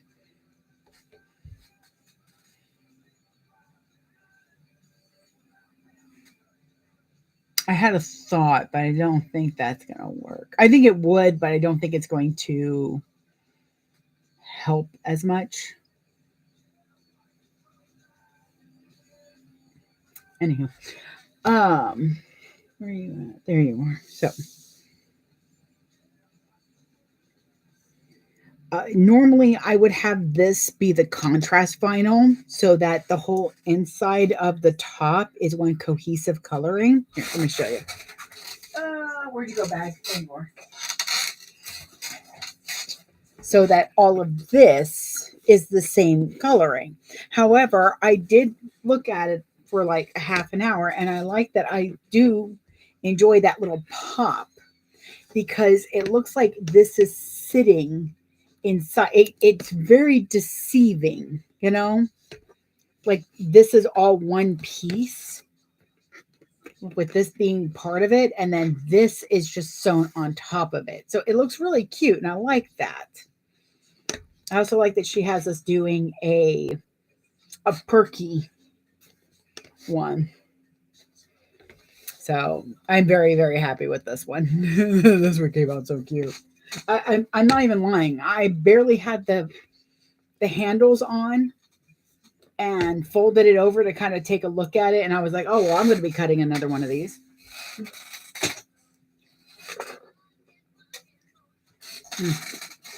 Okay, so what we need to do. Okay. So I'm going to mark my centers. This is not in the pattern, this part. Yeah, and it comes out so pretty, right? With that center being that way.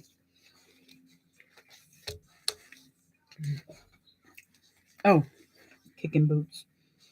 So I am marking mainly because I want to remember that's the side that I'm going to be putting the zipper up against.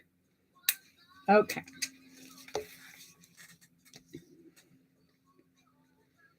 It's also going to kind of help you do, it's going to help the corner when you turn it. I'm making sure that my centers also match because, let's see. I think I want this side up. So that's what I'm going to do. This will help me remember which side I'm considering to be the right side.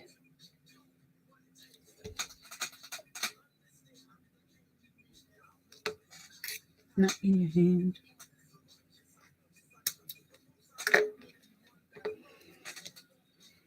So I'm putting a piece of 1/8 inch wide double-sided tape. It is fighting with me. There we go.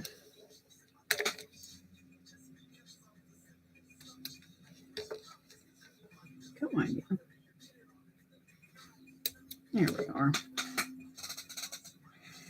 Okay. This will help me remember that this is the side I'm considering face up. Okay. Then we're going to flip these wrong side up.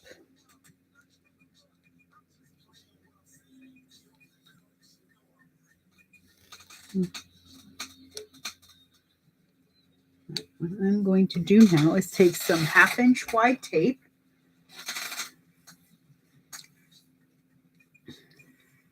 I'm doing this now instead of after I mark it. Really? Sorry, my tape is kind of fighting me. There's where I want it. I'm doing this now because I want to make sure that my marks are the same. Lengthen everything. It's going to help a little bit more too. Come on.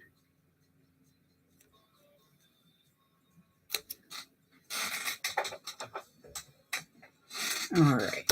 So, and normally I put my, where is my dinosaur? I put my dinosaur on my phone on here. I think it's over there, but I'm just going to use this.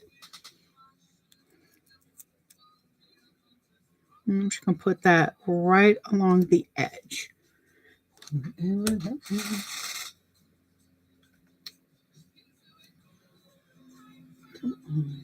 we go. It doesn't matter how straight my tape is. What's going to matter is my marking. So now they're together. They're not going to move around on me. They are simpatico. Okay, so she says to mark a 1 inch line and you're going to fold on that line. So what I do, I'm going to double check that. Again, I've made this once. Clip, check that. No, back a little bit. Here we go. My right side up, run along the short edge. So actually I did that the way she wanted. Move the paper. What world does it say?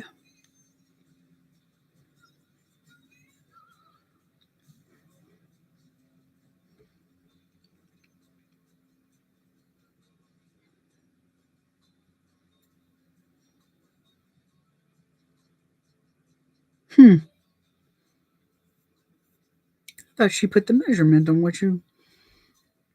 Hey, hold please. I have to see. It's unlike her not to put a measurement in other materials. And it just says double-sided tape. So it doesn't say.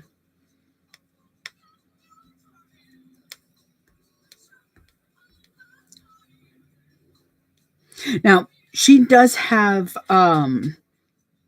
stabilizer on hers. I do not.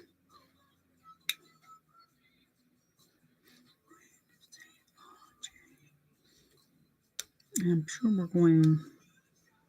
Okay, so that'll work. Let me see. Sorry, I thought she had, because I know the ones that I did.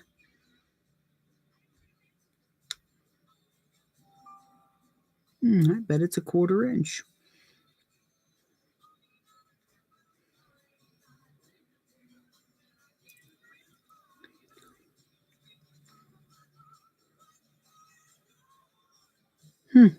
Well, intriguing. I don't think I've ever seen her not put a measurement in here. And all I can think of is I've got to be missing it, you know?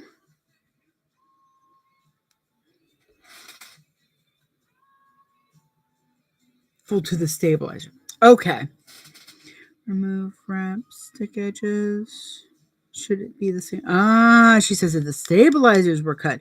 I completely just like glanced right over that. I'm so bad about reading things sometimes. I was taught at a young age to speed read. And I will say, don't teach your children how to speed read, please. Because all they do is then start skipping over larger portions as they get older. Okay, so then that means, since I didn't use that, I know that how long that is. So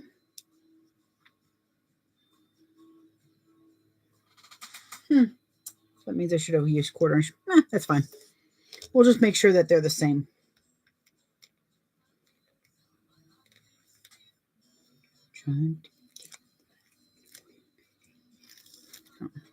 Just gonna make sure that they're the same length. Because she says on there, as long as you cut your stabilizer properly, it should be they should be the same length. I did then fold mine up too much.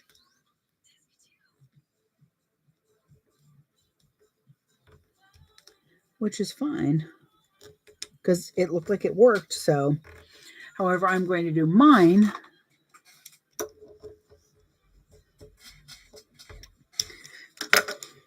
But this assures you that your length is the same if you tape first, then fold.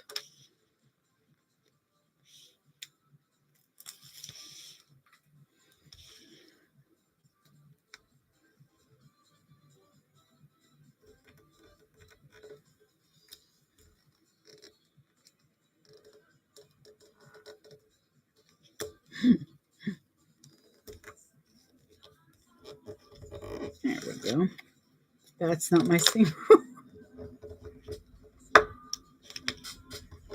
There we go. And now they're the same length.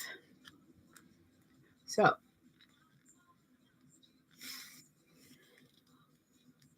what I'm checking right now is to make sure that my midpoints are still technically my midpoints, which they are.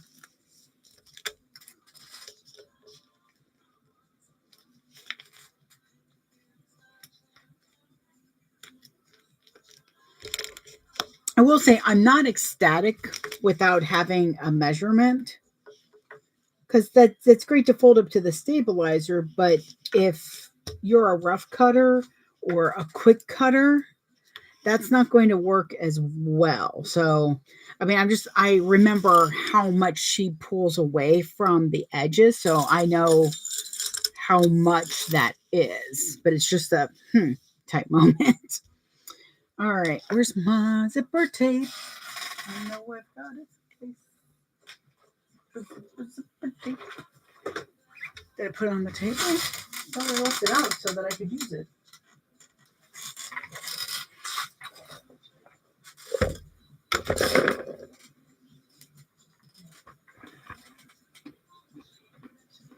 Okay, no, not there. Nope. Maybe. Nope. Huh. My zipper tape has disappeared. Oh, It's right here. Found it. Okay. But I think this is about where we're going to have to pause. He's leaving for lunch. And that's only going to take a few minutes.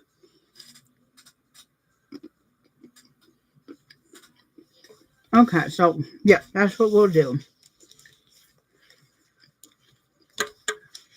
No one should ever do a zipper panel on an empty stomach. Alrighty. So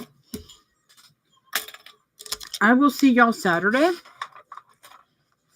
For a moment, I thought it was Saturday. I don't know what's going on in my head anymore. So yeah. I will see y'all Saturday. We'll finish the bag. If I don't get like antsy and go, I need it now. I'm going to put a poll up on Instagram about whether I should use the Never Ending Story snakes. Because I kind of need them in my life. They're so pretty. Look at them. And while I know this is not a never-ending bag or design, it does have the snakes. And I do like the snakes. So it's a why the hell not type moment in my head. All right, so till Saturday. And if you're watching on YouTube, leave me a comment and let me know what kind of bags you want me to try out. I'm collecting more. Or if there's one that you want me to revisit because you weren't quite sure about it, I'm happy to do so. Because I need ideas of what we're doing. But I will see y'all later, and I hope you have a great rest of the week. Bye. So we'll end you. Goodbye to the tubes.